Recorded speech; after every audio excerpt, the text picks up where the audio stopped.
The dust hung in the air like a living thing, suspended in the amber light of late afternoon as Wyatt Sterling guided his mare through the crooked entrance of Black Hollow.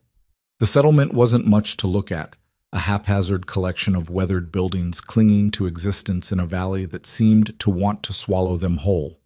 Wyatt had seen 100 towns like this scattered across the frontier, each one bleeding slowly into the earth, sustained only by stubborn hope and the kind of grinding labor that broke men's backs before their 30th year. But Wyatt Sterling wasn't here to philosophize about the hard life of frontier settlements.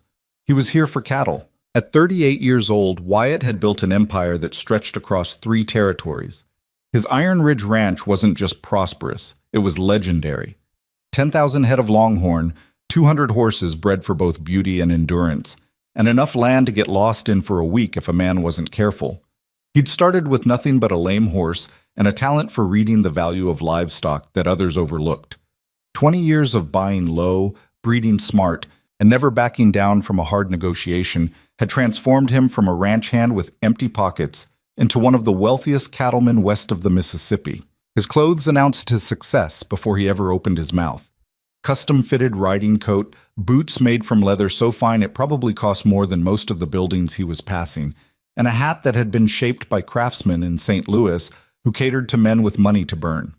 Even his horse, a striking bay mare with a coat like polished mahogany, moved with the kind of grace that came from exceptional bloodlines and better feed. People noticed. A woman hanging laundry paused mid-motion, sheet forgotten in her hands. 2 men outside what passed for a general store stopped their conversation to watch him pass. A child peeking out from behind a water barrel stared with wide eyes. Wyatt was used to this attention. He'd stopped being uncomfortable with his own success years ago, right around the time he'd accepted that the emptiness inside him wasn't something money could fill. His wife, Caroline, had been dead for 6 years. Fever had taken her in 3 days, so fast he'd barely had time to understand what was happening before she was gone. They'd been married for 4 years. No children. After she died, Wyatt had thrown himself into building his empire with the kind of single-minded focus that either made a man rich or killed him trying. He'd gotten rich. The hollow feeling had stayed. The Black Hollow Hotel stood at the end of the main street, a generous name for a 2-story structure that looked like it was one strong wind away from collapse. Wyatt dismounted, looping his reins around a post that had probably been new when Lincoln was still practicing law. He was reaching for his saddlebag when he heard the first scream. It wasn't close. Somewhere deeper in town, behind the thin walls of frontier construction. A woman's voice, raw with pain or fear or both.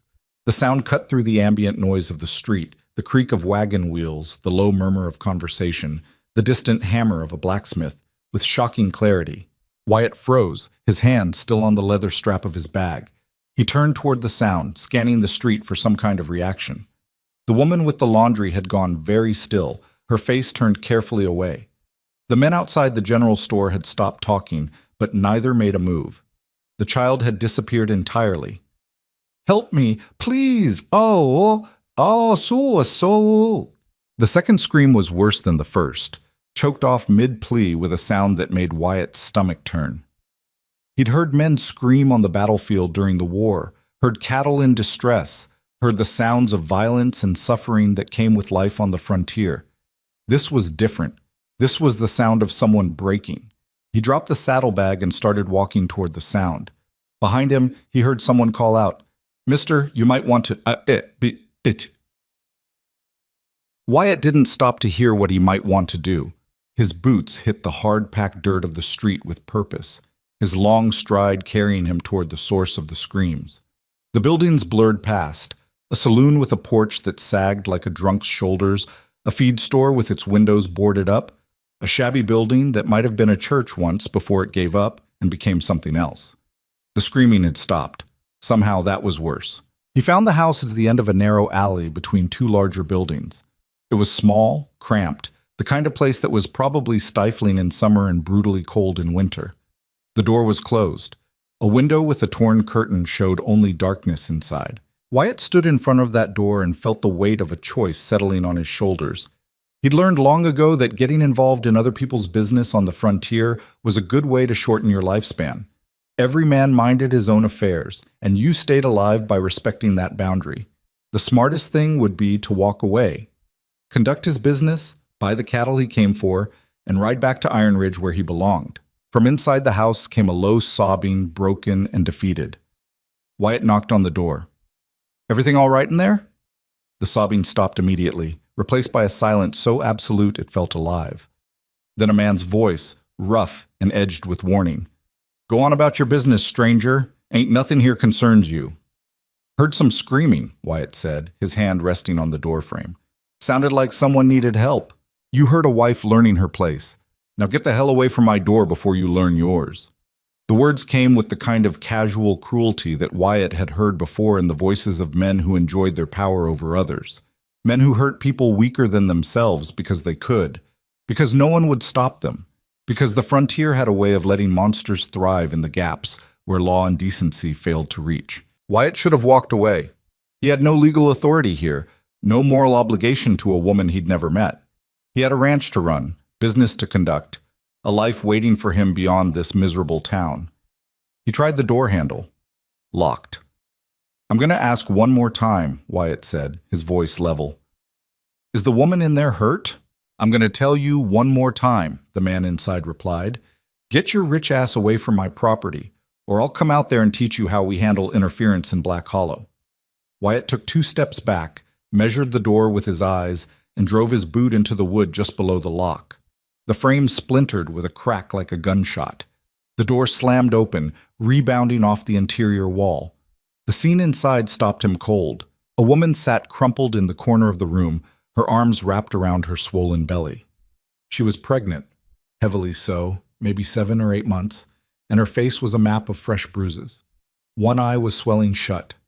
Blood trickled from her split lip. Her dress was torn at the shoulder, exposing more bruises on her upper arm in the distinct pattern of finger marks. Standing over her was a man built like a bull, all thick muscle and violent intent. He was maybe 45, with a face weathered by sun and alcohol, and eyes that held the flat, remorseless stare of something barely human. His hand was still raised, frozen mid-swing when the door burst open. For a moment, nobody moved.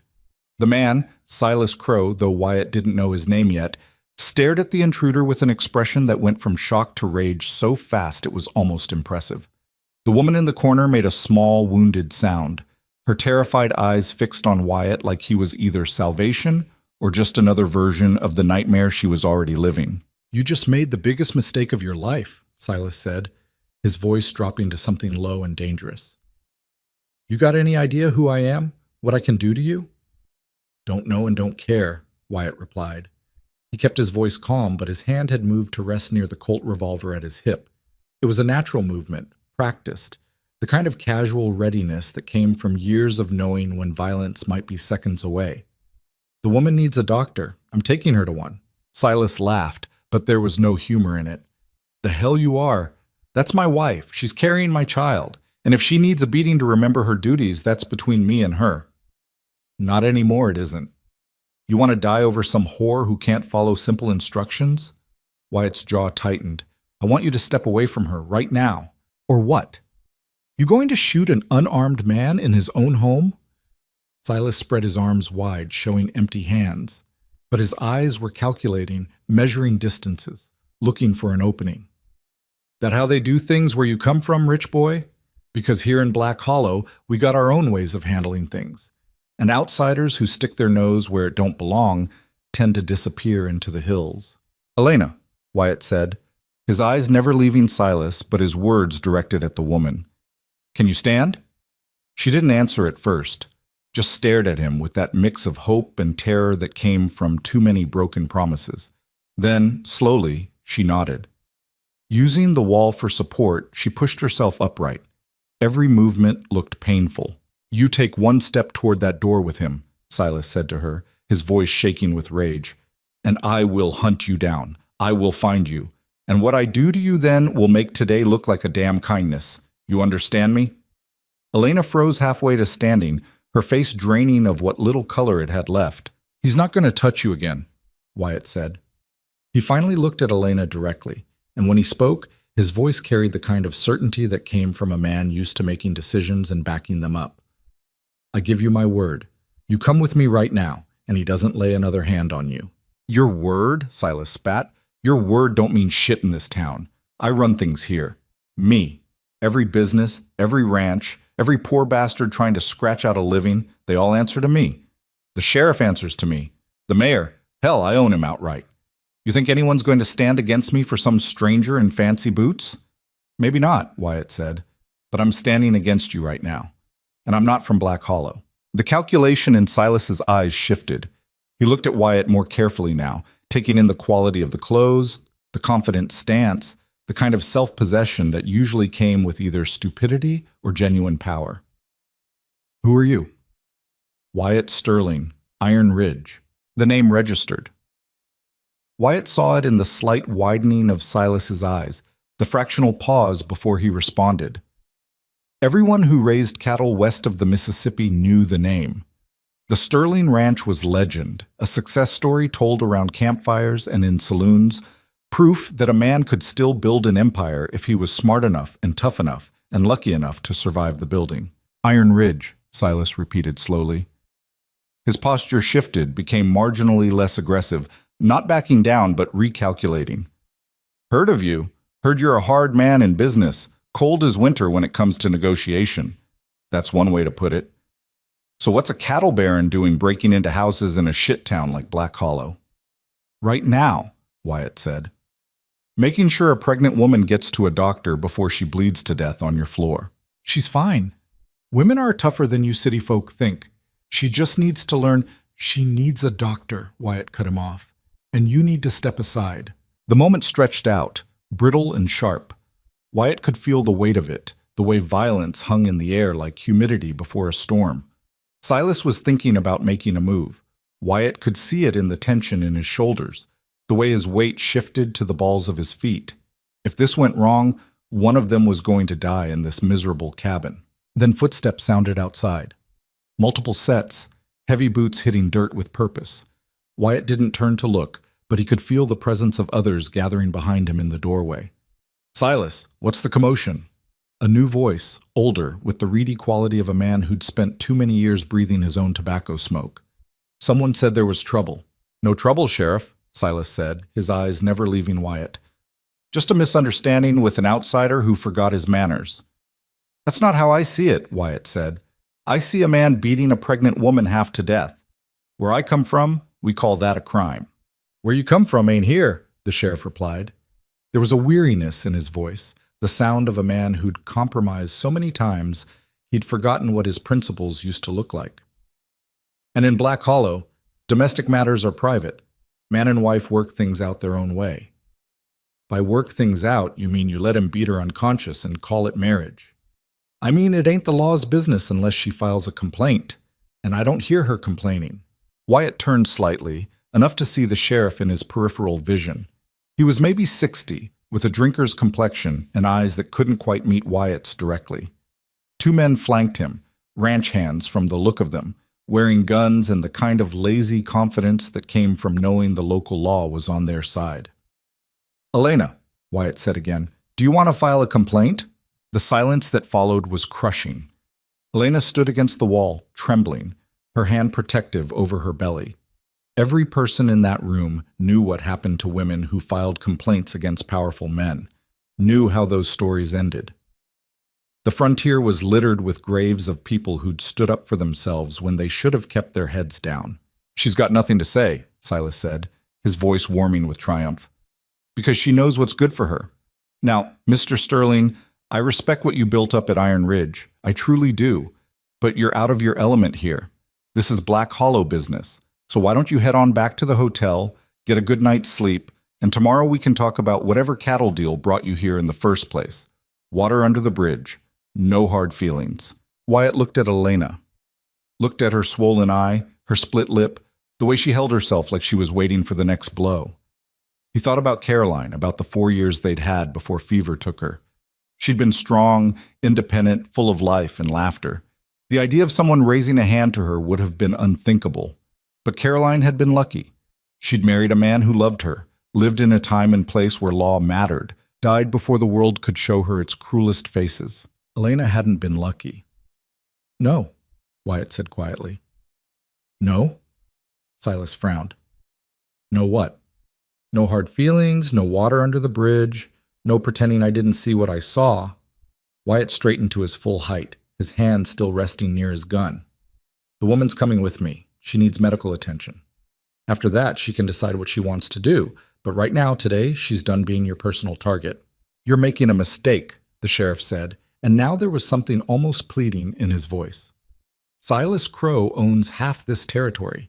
His ranch supplies work to a quarter of the people in Black Hollow. You cross him, you're not just crossing one man, you're crossing the entire power structure of this settlement. Is that really the fight you want? I've had worse fights, Wyatt replied. Then he looked directly at Elena. Last chance. You want to stay here? I'll walk away. You want to get help? We're leaving now, but you have to decide. Elena's mouth opened, closed. She looked at Silas, at the sheriff, at the men in the doorway. Then, in a voice so small it was almost a whisper, she said, "Help me." Those two words changed everything.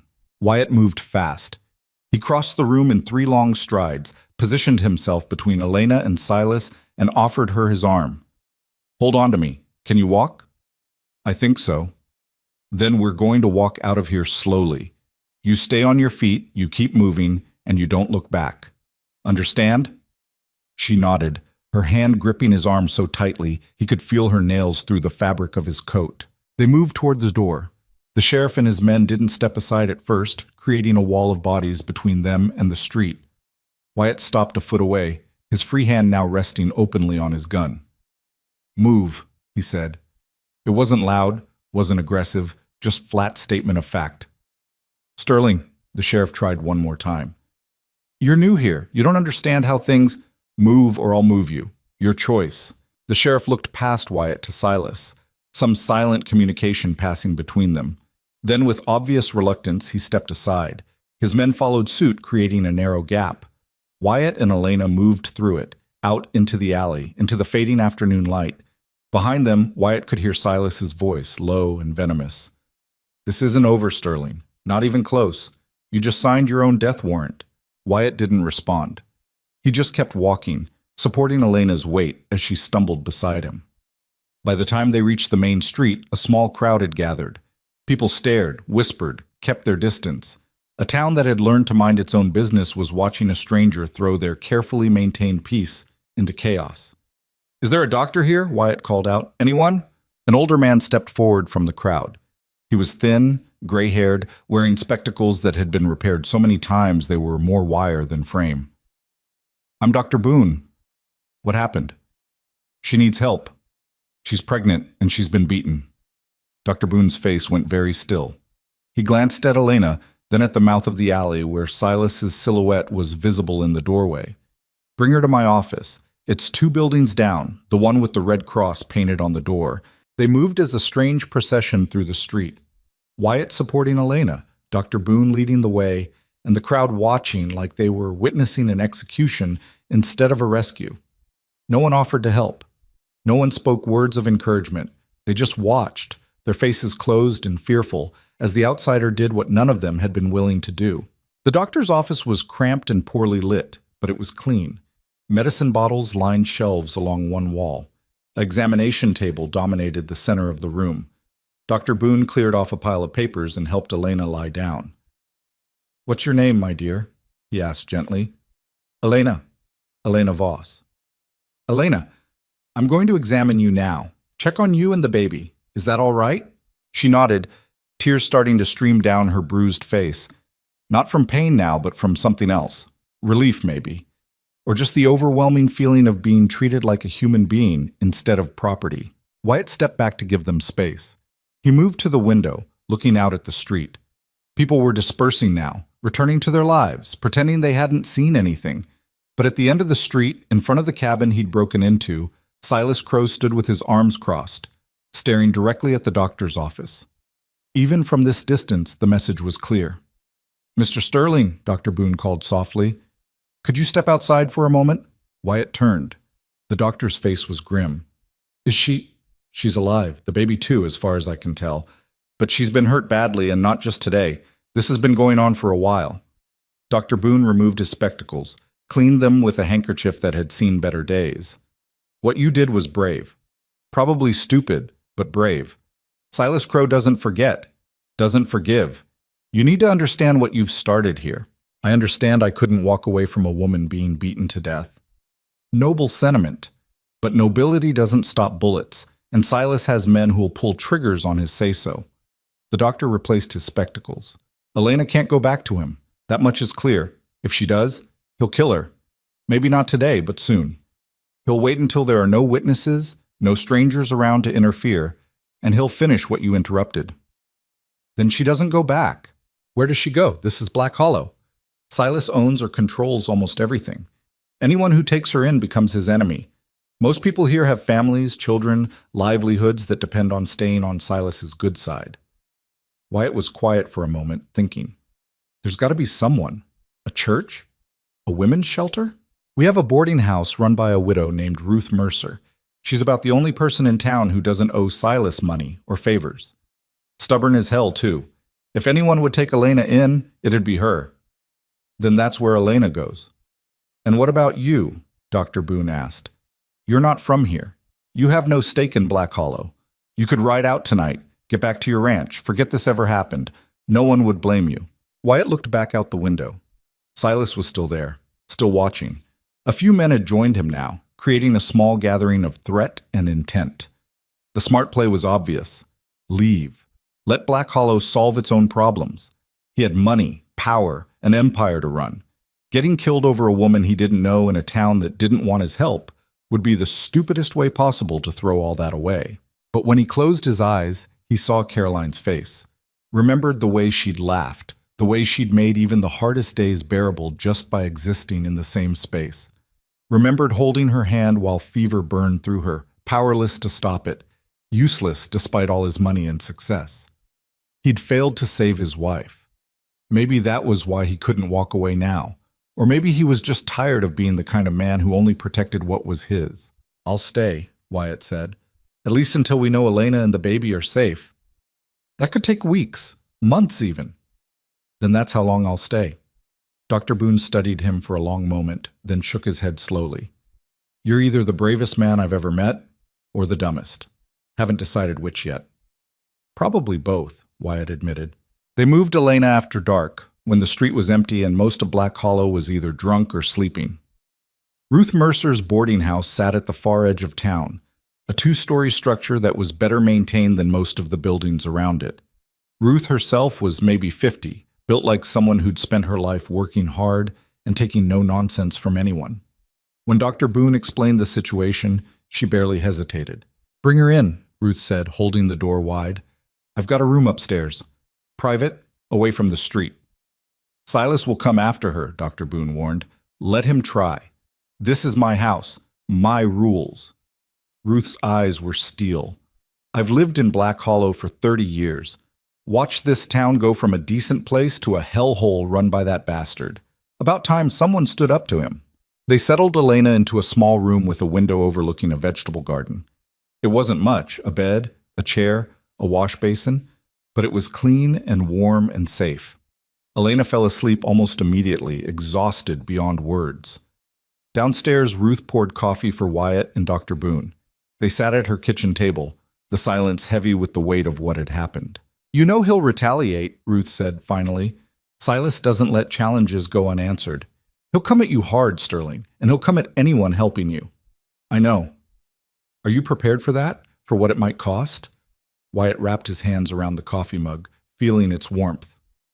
No, he admitted. I'm not prepared. I didn't come here looking for a fight, but I'm not running from one either. Why? Ruth asked.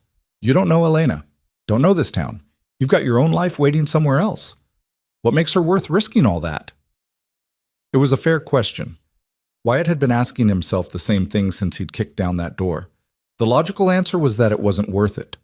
That one woman's life, however tragic, wasn't worth his own. That the smart money said to cut his losses and run. But the logical answer felt wrong in a way he couldn't quite articulate. 6 years ago my wife died, he said quietly. Fever took her in 3 days. I had all the money in the world, could afford the best doctors, the finest medicines. None of it mattered. She died anyway, and I couldn't do a damn thing to stop it. He paused, staring into his coffee. I built my ranch into an empire because it was the only thing I could control. I could buy land, breed horses, grow my wealth. I was good at it, but it didn't fill the hole Caroline left behind. It didn't make me feel like I was doing anything that mattered. He looked up at Ruth and Dr. Boone. Today I heard a woman screaming, and I could do something about it. Maybe that doesn't make sense. Maybe it's just me trying to make up for failing Caroline. But I'm not walking away. Ruth nodded slowly. That's either very honest or very foolish. Like I said, probably both. They talked for another hour, planning. Ruth knew the town, knew which people might be sympathetic and which were firmly in Silas's pocket. Dr. Boone knew who was reliable in a crisis. Between them, they painted a picture of Black Hollow as a town that had been slowly strangled by one man's ambition and cruelty. Silas had started as a ranch foreman 15 years ago, worked his way up through a combination of hard work and harder violence.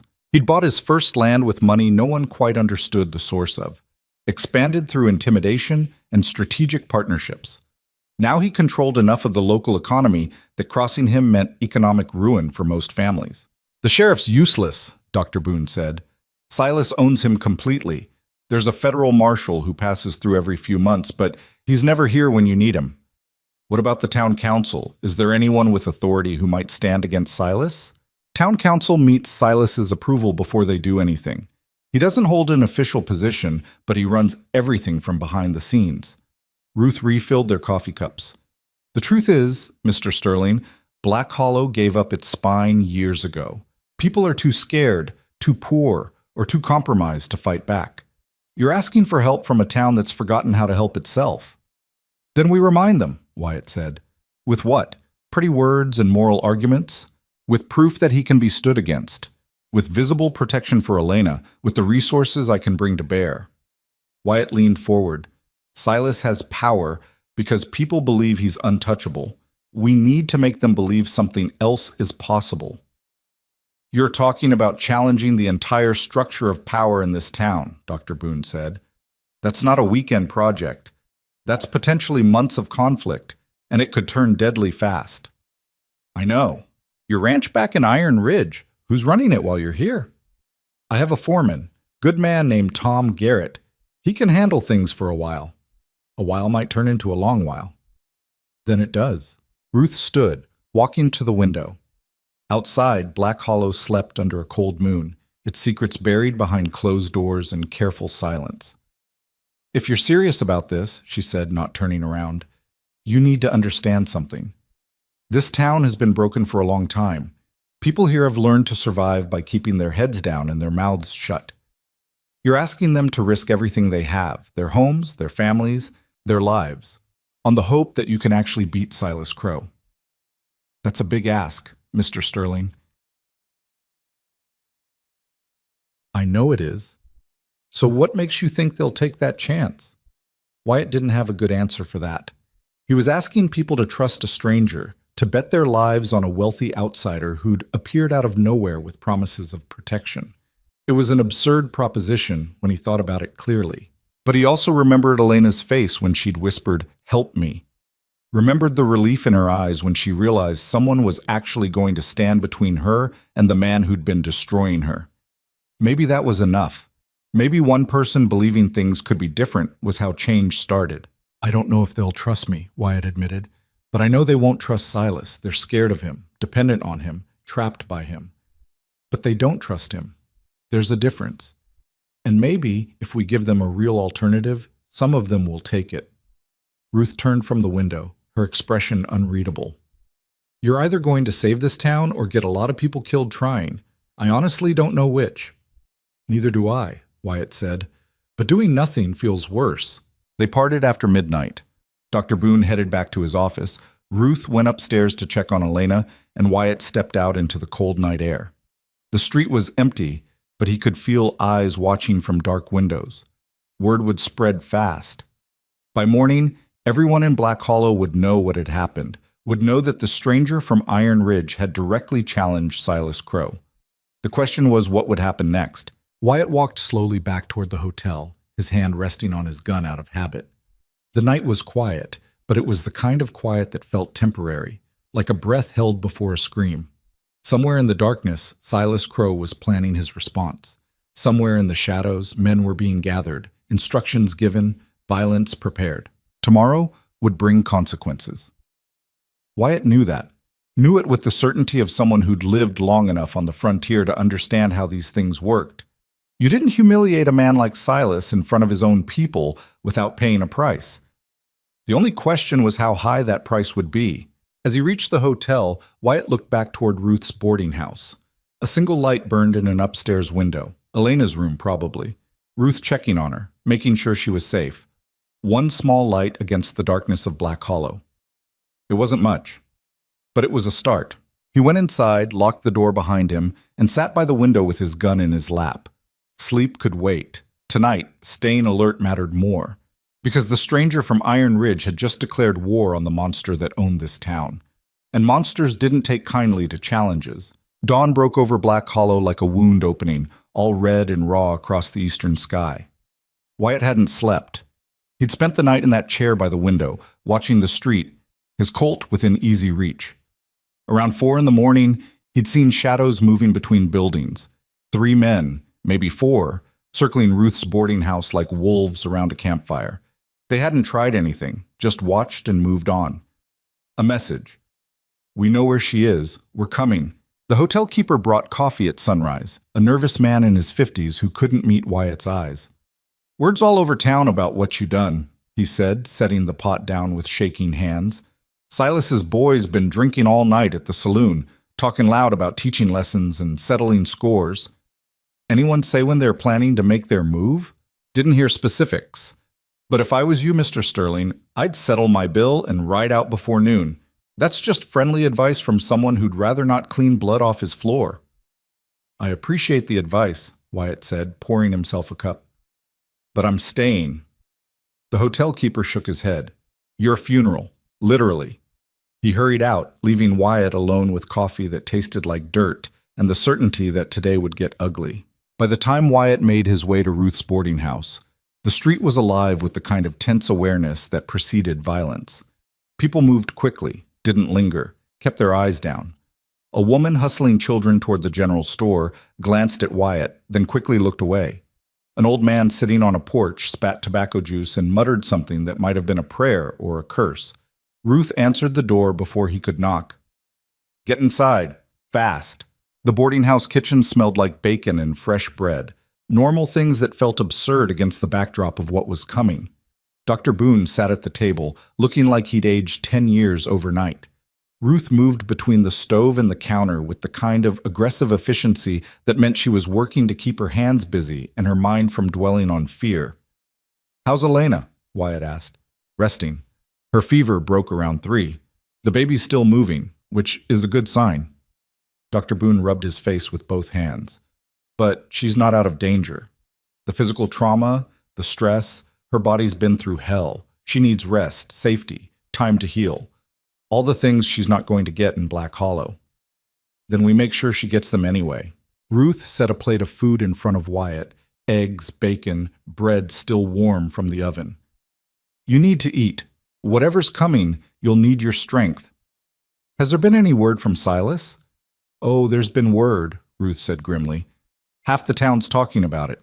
He's telling anyone who'll listen that you assaulted him in his own home, kidnapped his wife, turned the town against him. He's playing the victim, making you out to be the villain." "And people believe him?" "Some do. Some know better but pretend to believe because it's safer. And some just don't care as long as the violence doesn't reach their doorstep." She sat down across from him. "Silas sent a message this morning, through the sheriff, official-like, says he wants to talk to you. Peaceful resolution, no bloodshed." "That's a trap." "Of course it's a trap. But refusing the meeting makes you look unreasonable. Silas is smart. He's backing you into a corner where either you walk into obvious danger or you refuse and give him justification for whatever he does next." Wyatt ate mechanically, thinking, "What about witnesses? If we meet somewhere public, with people watching—" "He'll still kill you," Dr. Boone interrupted. "Maybe not right there, but soon after. An accident on the road, a robbery gone wrong, something with plausible deniability. Silas has been disappearing problems for 15 years. He's good at it. So what do you suggest?" That you get on your horse and ride like hell back to Iron Ridge. You did what you could. Elena's safe for now. Let someone else take over from here." "Who? You?" Wyatt looked at the doctor steadily. "No offense, but you're a good man in a bad situation.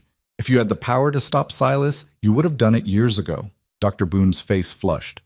"You think I like being powerless? You think I enjoy patching up women and children after Silas's men are done with them? I've sewn up split lips, set broken bones, delivered babies to mothers so terrified they can barely breathe. And all I can do is fix the damage and send them back into the same hell that broke them in the first place. So don't you dare suggest I haven't tried." "I'm not suggesting that. I'm saying you can't do it alone. None of you can, but maybe together." "Together?" Ruth laughed, but it was bitter. "Look around, Mr. Sterling. This is it. This is your army. Me, an old widow who runs a boarding house. The doctor, who's good with a scalpel but useless with a gun. And you, a rich cattle baron who's very brave and very naive about how things work in towns like this. Then help me understand how things work."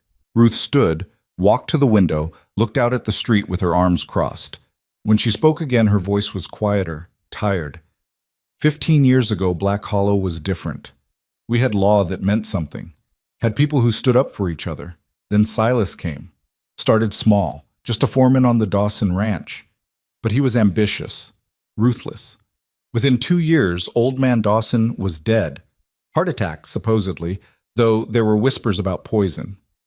Silas married Dawson's widow, took control of the ranch. The widow disappeared 6 months later. Another tragic accident. And nobody investigated? The sheriff at the time tried. Good man named Walsh.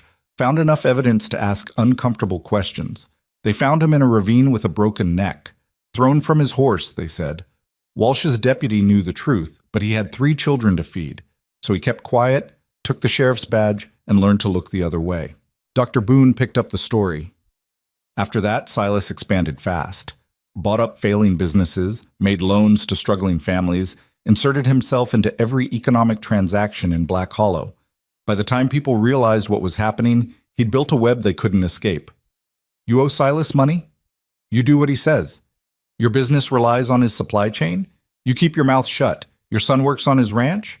You ignore the bruises on your neighbor's wife. Control through economic dependence, Wyatt said. Exactly. And backed up with just enough violence to keep people scared. Silas doesn't need to kill everyone who crosses him. Just a few examples. Just enough to make sure everyone else knows what happens when you step out of line. Wyatt pushed his plate away, appetite gone. What about outside help? Federal marshals? Territorial authorities? Takes weeks for a message to reach them, months for them to respond. And Silas has friends in those offices too. Men he's paid off, men who owe him favors. The frontier's a big place, Mr. Sterling. Lots of room for corruption to thrive where no one's watching. The hopelessness of it settled over the kitchen like smoke. Wyatt could feel the weight of what he'd stepped into, the magnitude of the system Silas had built. Taking down one violent man was possible. Dismantling an entire structure of power and fear and economic control? That was a different kind of battle entirely. A battle he had no idea how to fight. Footsteps on the stairs broke the silence. Elena appeared in the doorway, moving slowly, one hand braced against the wall for support. She'd changed into a clean dress Ruth must have provided, and someone had cleaned the blood from her face. But the bruises were worse in daylight, deep purple and black, covering half her face.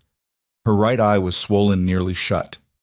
You shouldn't be up, Dr. Boone said immediately, standing. I heard voices, wanted to know what was happening. Elena's good eye found Wyatt. Is it true? Is Silas coming after you because of me? He's coming after me because he's a bastard who doesn't like being challenged, Wyatt said. This isn't your fault. It is, though. I should have kept quiet. Should have what? Let him beat you to death? Let him kill that baby you're carrying? Wyatt's voice was harder than he intended. He softened it. You did nothing wrong, Elena. Nothing. She moved into the room, eased herself into a chair with visible effort. Up close, Wyatt could see other injuries, finger-shaped bruises on her arms, a cut on her neck, the careful way she held her ribs. This hadn't been one beating. This was sustained, deliberate cruelty stretched over weeks or months. How long has he been hurting you? Wyatt asked, gently. Elena was quiet for a long moment. Since the wedding night. 3 years ago. Her voice was flat, emotionless. The tone of someone who'd told themselves this story so many times it had lost all meaning. I was working at the saloon. Not that kind of working, just serving drinks, cleaning tables.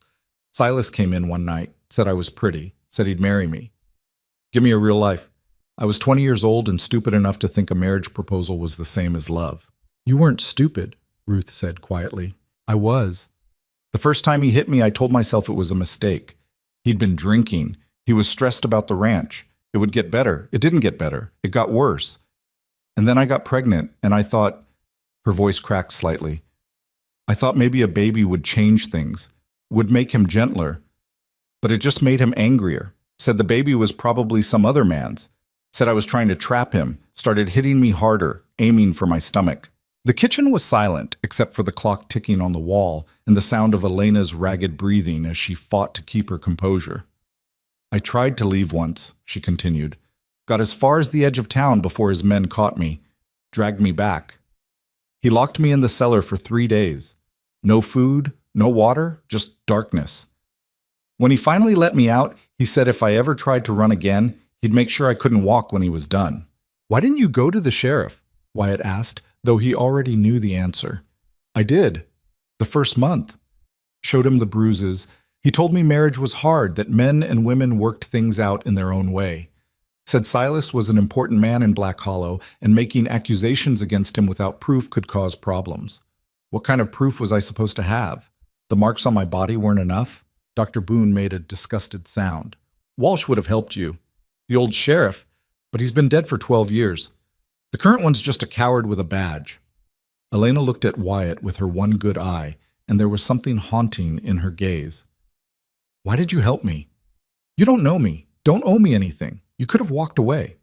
It was the same question Ruth had asked last night, the same question Wyatt had been asking himself. He still didn't have a good answer. Because it was the right thing to do, he said finally. That's all. The right thing to do gets people killed in Black Hollow. Maybe, but the wrong thing to do has been killing this town slowly for 15 years, so I'll take my chances with right. A knock at the door made everyone jump. Ruth moved to answer it, peering through the curtain first. It's the sheriff. Don't let him in, Elena said immediately, fear flooding her face. He's alone. No gun drawn. Ruth looked back at Wyatt. Your call. Wyatt stood, checked his own gun, nodded. Ruth opened the door. The sheriff stood on the porch, hat in hand, looking even more worn than he had yesterday.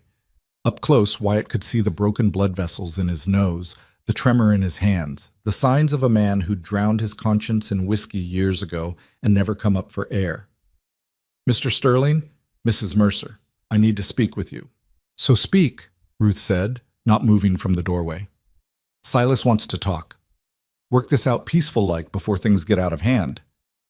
Things are already out of hand, Wyatt said, unless you're here to arrest him for assault, battery, and attempted murder. The sheriff winced. It ain't that simple. Mr. Crow says you broke into his home, assaulted him, kidnapped his pregnant wife. From a legal standpoint, he beat a pregnant woman nearly to death, Dr. Boone cut in. I examined her, Sheriff, documented every injury, fresh bruises, broken ribs, internal bleeding. That baby might not survive because of what he did. That's between a man and his wife. No, Wyatt said flatly. It's not. And if you actually believed that, you wouldn't look so sick saying it. The sheriff's face flushed. Look, I don't like this any more than you do, but I got a job to keep, a family to feed. Black Hollow's got its own way of doing things, and outsiders stirring up trouble. I'm not stirring up trouble. I'm stopping it. By doing what? You gonna fight Silas? You and what army? He's got 30 men working his ranch, half of them meaner than rattlesnakes. He's got money to hire more. He's got connections to people who can make you disappear, and no one would ever ask questions. You're one man, Mr. Sterling, one rich, stubborn man who doesn't know when he's outmatched. Then I'll learn. The sheriff put his hat back on, shaking his head. Silas wants to meet. Today, noon at the saloon, public place, witnesses. He just wants to talk, work out an arrangement. What kind of arrangement? I don't know the details, but he's willing to negotiate. That's more than most folks get from him. You should take the offer. Tell Silas I'll think about it. That ain't... I said I'll think about it. Wyatt's voice went cold. Now get off Mrs. Mercer's property before I decide to file charges against you for harassment. The sheriff opened his mouth, closed it, then turned and walked away with the defeated posture of a man who'd stopped believing in anything years ago. Ruth shut the door, locked it. He's lying. About the peaceful talk, I mean. Silas doesn't negotiate. I know. So you're not actually considering meeting him? I'm considering all my options, Wyatt said, which right now seem to be walk into an obvious trap, refuse and wait for him to come here, or figure out a third option I haven't thought of yet. There is no third option, Dr. Boone said, not in Black Hollow. But Wyatt was already thinking, his mind working through the problem like it was a business negotiation. Silas had resources, manpower, local knowledge. He controlled the economic infrastructure and the legal system. Fighting him directly was suicide. Running away meant abandoning Elena and accomplishing nothing. So what did Wyatt have that Silas didn't? Money, for one thing. Wyatt's fortune wasn't just cattle. It was land, investments, connections to other wealthy ranchers across 3 territories. Silas might control Black Hollow, but Wyatt had reach beyond this town. And something else. Something that had been nagging at the back of his mind since last night's conversation. Silas married Old Man Dawson's widow, Wyatt said slowly. What happened to her exactly? Ruth frowned. Like I said, she disappeared. About 6 months after the wedding. Silas reported her missing, said she'd gone to visit family back east and never returned. Everyone knew that was horseshit, but there was no body, no proof. And before that? Before she married Silas? She was devastated by her husband's death, withdrawn, stopped coming to town. Some folks said she looked afraid, but she never said anything directly. So there might be other victims, other women Silas has hurt or killed. Probably, Dr. Boone said, but proving it after all these years would be impossible. Not if we find witnesses, not if we find evidence. Elena spoke up from her chair, her voice hoarse. There was a woman. Before me. Mexican girl named Rosa.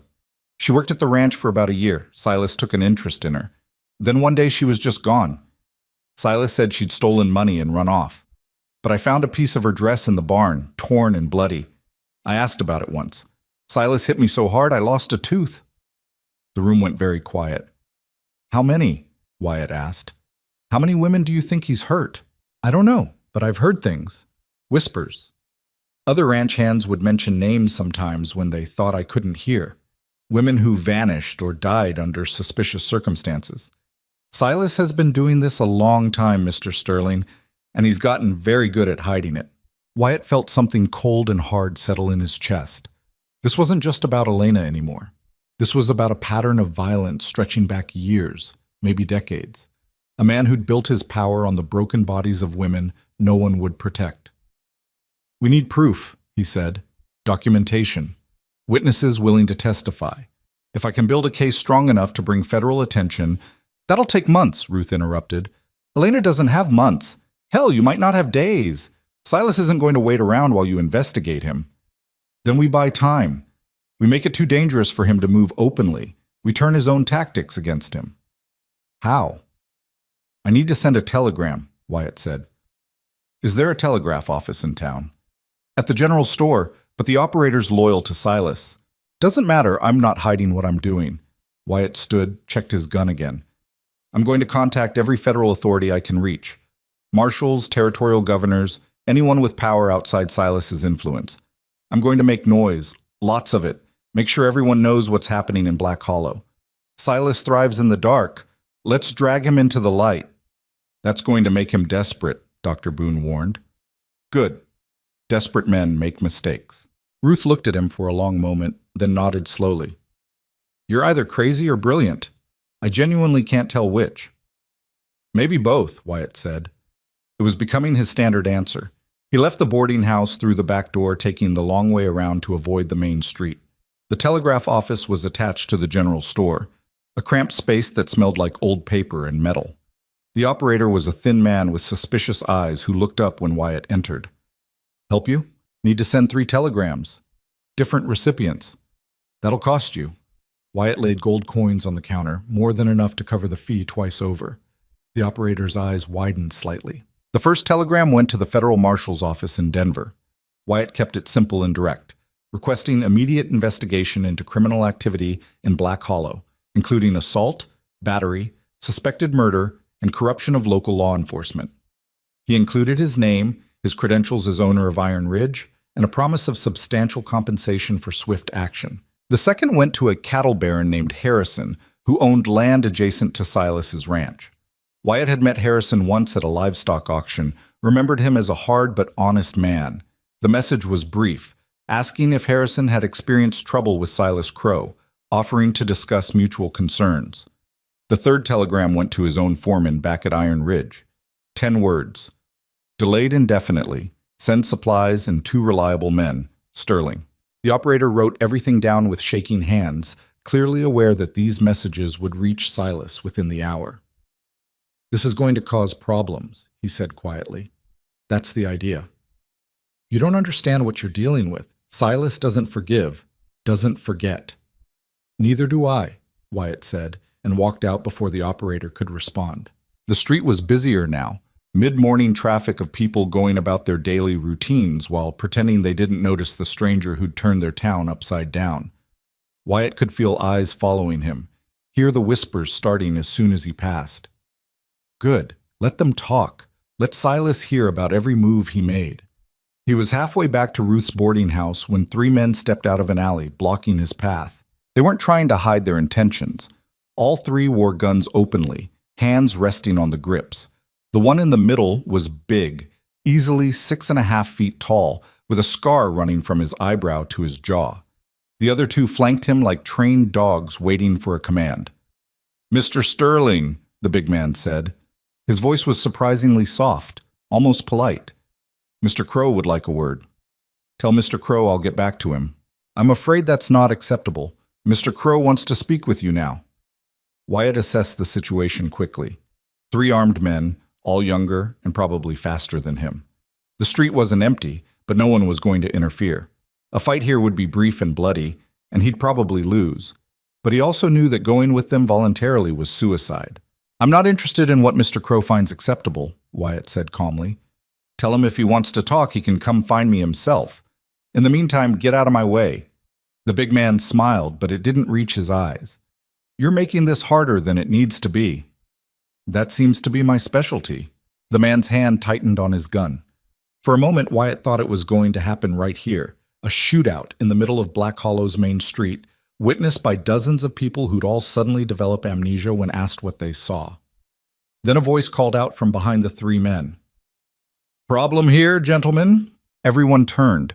An older man stood there, maybe 65, dressed in travel-worn clothes and carrying a rifle casually over his shoulder. He had the weathered look of someone who'd spent their life outdoors and the calm confidence of someone who knew how to use the weapon he carried. "This ain't your concern, old man," the big man said. "Maybe not, but I'm making it my concern." The older man's eyes shifted to Wyatt. "You Mr. Sterling, the cattle baron from Iron Ridge?" "I am. Name's Jacob Holt. I own a small ranch about 10 miles north of here. Heard you were in town. Heard about what you did for Elena Voss. Figured you could use someone watching your back." The 3 men looked uncertain now. This wasn't in their script. They'd expected an isolated target, easy intimidation. Adding another armed man, especially one who looked like he knew his business, changed the equation. "Mr. Holt," the big man said, his voice hardening, "you don't want to get involved in this." "See, that's where you're wrong. I'm already involved. Have been for years, watching Silas Crow turn this territory into his personal kingdom. Someone finally stands up to him. I figure that's worth supporting." "That kind of support could get you killed." "Son, I'm 67 years old, been shot twice, survived 2 winters without proper shelter, and buried 3 children before they turned 10. I've made peace with dying. Question is, have you?" The standoff stretched out, tense and fragile. Wyatt kept his hand near his gun, watching for any twitch, any sign that this was about to go sideways. Somewhere down the street, a horse whinnied. A door slammed. Normal sounds in a moment that was anything but normal. Finally, the big man stepped back. "This ain't over." "Never thought it was," Wyatt replied. The 3 men walked away, but slowly, making sure everyone saw they were leaving by choice. not from fear. As soon as they were out of sight, Wyatt felt the tension drain from his shoulders, leaving him slightly shaky. "Thank you," he said to Jacob Holt. "That could have gotten ugly." "Oh, it's going to get ugly regardless," Jacob said cheerfully. "But maybe not today, at least. You got somewhere we can talk private?" They ended up back at Ruth's boarding house, the kitchen becoming an impromptu war room. Jacob knew Ruth and Dr. Boone, greeted them like old friends, accepted coffee with easy familiarity. Elena had gone back upstairs to rest, which was probably for the best. The conversation that followed wasn't for the faint of heart. "I've been waiting 15 years for someone to take on Silas Crow," Jacob said, warming his hands on the coffee mug. "Watched him build his little empire, hurt people, run roughshod over anyone who stood in his way. Lost my own daughter to him, in a manner of speaking." "What happened?" Wyatt asked. "She was engaged to a young man who worked on Silas's ranch. Good kid, honest worker. One day he saw something he shouldn't have. Silas beating a stable hand half to death for spilling a bucket of water. Kid reported it to the sheriff. Week later, they found him dead, trampled by horses, supposedly. My daughter knew the truth, tried to speak up. Silas made it clear that if she kept talking, she'd end up in a grave next to her fiancé." Jacob's face was calm, but his eyes held old pain. "She left Black Hollow, moved to California, married a shopkeeper out there. I get letters once a year. She's safe. But she had to leave everything she knew, everyone she loved because of that bastard. So yeah, Mr. Sterling, when I heard you stood up to him, I figured it was time I did the same." "Standing up to him might get you killed," Wyatt said. "Might, but not standing up to him means living with the shame of doing nothing while he keeps destroying lives. I'm old enough to know which regret I'd rather die with." Ruth refilled everyone's coffee. "Jacob's place is small, but it's defensible. If things get bad, we could move Elena there." "Too isolated," Dr. Boone objected. "If she goes into labor or has complications, I need to be able to reach her quickly." "Then we fortify here," Wyatt said. "Ruth's boarding house becomes our stronghold. We board up the lower windows, set up watch rotations, make it clear that anyone coming for Elena will have to go through us." 3 old people and a cattle baron against Silas's small army, Ruth said dryly. "Those are terrible odds." 4 people, a voice said from the stairs. They all turned. Elena stood there, one hand on the railing, the other on her belly. She looked fragile still, but there was something new in her eyes, something hard. "Elena, you need to rest," Dr. Boone started. "I've been resting. I've been hiding. I've been quiet and obedient and terrified for 3 years. I'm done." She moved into the kitchen, lowered herself into a chair. "This is my fight as much as yours. More, actually. So if you're planning a defense, I'm part of it." "You can barely walk," Wyatt said gently. "I can shoot. Silas made sure I knew how, liked to take me hunting, forced me to kill rabbits and birds while he watched. He thought it was funny, but I learned, and I'm a decent shot when I have to be." Ruth looked at her for a long moment, then nodded. "All right, 4 of us then." 5, Dr. Boone added reluctantly. "I'm not much for fighting, but I can load weapons, keep watch, do whatever else is needed." Wyatt felt something shift in the room, some intangible change in the air. This wasn't an army. It was a collection of frightened, damaged people who'd finally found the courage to stop running. But sometimes that was enough. Sometimes courage was all you had, and you either used it or spent the rest of your life wishing you had. They spent the rest of the morning preparing. Jacob rode back to his ranch to collect supplies and spread word to other small ranchers who might be sympathetic. Ruth and Dr. Boone inventoried the boarding house. What could be used as weapons, which rooms were most defensible, where they could store food and water in case of a siege. Elena rested, her energy fading as shock wore off and pain reasserted itself. Wyatt checked his ammunition, cleaned his guns, and tried not to think about all the ways this could go wrong. Around 2 in the afternoon, the telegraph operator's son came running to the boarding house, out of breath and wide-eyed. "Mr. Sterling, Pa says you got responses to your telegrams already." They hurried to the telegraph office, the boy leading the way. The operator looked even more nervous than before, sweating despite the cool air. 3 responses, he said, pushing papers across the counter. All came within the last hour. The first was from the marshal's office in Denver, acknowledging receipt of his message, stating an investigation would be opened pending review of evidence. Estimated response time 3 to 6 weeks. Too long. Way too long. The second was from Harrison, the neighboring rancher, brief and cautious, suggesting a meeting to discuss shared concerns about Crow's business practices, proposing neutral ground. That was more promising. An ally with resources and local knowledge could be valuable. The third telegram made Wyatt pause. It was from an office he hadn't contacted, the territorial governor's office. The message was cryptic. Aware of Silas Crow, stop. Ongoing investigation. Stop. Exercise caution. Stop. Cannot discuss details. Stop. There's already an investigation? Ruth said, reading over his shoulder. Apparently, though why they'd be investigating him in secret, Wyatt stopped, understanding dawning. Unless they think he's connected to something bigger, something that requires careful handling. Or unless someone high up is protecting him, Dr. Boone suggested darkly. The telegraph operator cleared his throat. There's, one more thing. Silas came by about an hour ago. Read all the responses. He knows what you're doing. How did he? Wyatt caught himself. Of course Silas had read them. The operator was in his pocket. Everything Wyatt sent or received would go straight to Silas within minutes. He'd known that when he sent the telegrams, had counted on it, actually. But having it confirmed still left a sour taste. What did he say? Wyatt asked. Said you were making this personal. Said he'd tried to be reasonable, but you weren't giving him any choice. The operator's voice dropped. He looked calm. Too calm.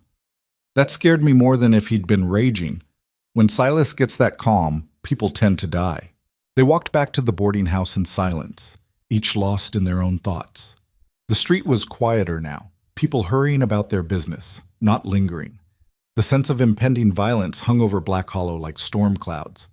At the boarding house, Jacob had returned with supplies, extra ammunition, some food supplies, a second rifle. He'd also brought news. Talked to 5 ranchers on my way back. 3 refused to get involved, said they got families to protect. Can't blame them, really. He unpacked the supplies onto Ruth's kitchen table. But 2 others might be willing to help. Small operators like me. They've got their own grudges against Silas. Might not fight openly, but they could provide supplies, shelter if needed, maybe testimony if this goes to trial.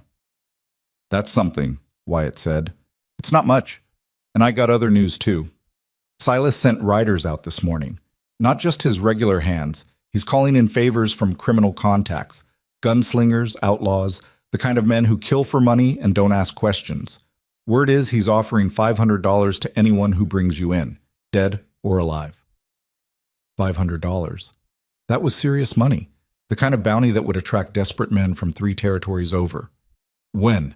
Wyatt asked. Soon. Tomorrow, maybe. Once the hired guns arrive and Silas has his numbers, he'll move. Probably won't wait much longer than that. Ruth sank into a chair. One day. We have one day to prepare for war. Then we better not waste it, Wyatt said. They worked through the afternoon and into the evening, transforming the boarding house into something resembling a fortress. It wasn't much. Frontier construction wasn't built for defense. But they did what they could. Barricaded the lower windows with furniture and boards. Set up observation posts with clear sight lines to the street. Moved water and supplies to the upper floor. Created fallback positions in case the first floor was breached. Elena helped despite her injuries, her movements careful but determined. She knew the house's layout, knew which walls were sturdy and which would collapse under pressure. She worked beside Ruth and the others, saying little but contributing much. As darkness fell, they gathered in the kitchen one last time. Tomorrow would bring violence. They all knew it. The only questions were how bad it would be and who would survive it. I want to thank you all, Wyatt said quietly. You didn't have to do this. Any of you could have walked away, protected yourselves. You chose to stand instead. That takes courage. Courage or stupidity, Jacob said with a grim smile. Time will tell which. Either way, Ruth added, we're in it now. Together. Dr. Boone raised his coffee cup in a mock toast. To Black Hollow's most foolish defenders, may we surprise ourselves with how well we do. They drank to that, coffee instead of whiskey, in a kitchen that smelled like gun oil and fear and something else. Hope, maybe. The desperate kind that came from having nothing left to lose. Wyatt took first watch, sitting by an upstairs window with his rifle across his knees. The street below was dark, quiet. empty of movement. But he could feel them out there, Silas's men, watching, waiting. The hired guns arriving, drawn by bounty money and the promise of easy violence. Somewhere in that darkness, Silas Crow was planning his attack, gathering his forces, preparing to crush this rebellion before it could spread. Wyatt checked his ammunition again. 6 shots in the rifle, 12 in his revolver, more boxes within reach. Not enough for a prolonged battle, but enough to make a stand. Enough to buy time for help that might never arrive. He thought about Iron Ridge, about his ranch, and the life he'd built there. Thought about riding back, pretending none of this had happened. It would be easy, safer, saner. But then he thought about Elena's face when she'd whispered, "Help me." Thought about Ruth's quiet defiance, Jacob's old courage, Dr. Boone's reluctant honor. Thought about all the people who'd suffered under Silas's rule because no one had ever stood in his way. The frontier was a brutal place. Always had been. Men like Silas thrived here because there was room to be brutal, space to build empires on the broken backs of the powerless. The law was distant, justice was slow, and silence was survival. But silence had its own cost. Wyatt was learning that. The cost of looking away, of accepting cruelty as inevitable, of choosing safety over what was right. He'd been paying that cost since Caroline died, building wealth while ignoring the emptiness inside. Maybe stopping Silas wouldn't fill that emptiness. Probably wouldn't, if he was being honest. But at least when he looked in a mirror, he'd see someone who'd tried, someone who'd stood when it mattered. That had to count for something. Dawn would bring fire and blood and consequences. But tonight, in the darkness of Black Hollow, 5 people who'd found their courage sat watch over one pregnant woman who'd asked for help. And for now, tonight, that was enough. The attack came at dawn, but not the way Wyatt expected. He'd been awake for hours, watching the street from his post by the window. His eyes burned from exhaustion, his back ached from sitting in the same position, and his coffee had gone cold sometime around 4 in the morning. Below, Black Hollow remained dark and still, buildings crouched like sleeping animals in the pre-dawn gray. Then he heard the horses. Not a thundering charge or the dramatic approach of armed riders, just the steady clip-clop of hooves on hard-packed dirt, moving at a leisurely pace down the main street. Wyatt leaned forward, peering through the gap in the boarded window. 6 riders. Moving in formation, spread out to cover the width of the street. They weren't hurrying, weren't trying to hide. This was a show of force, deliberate and calculated.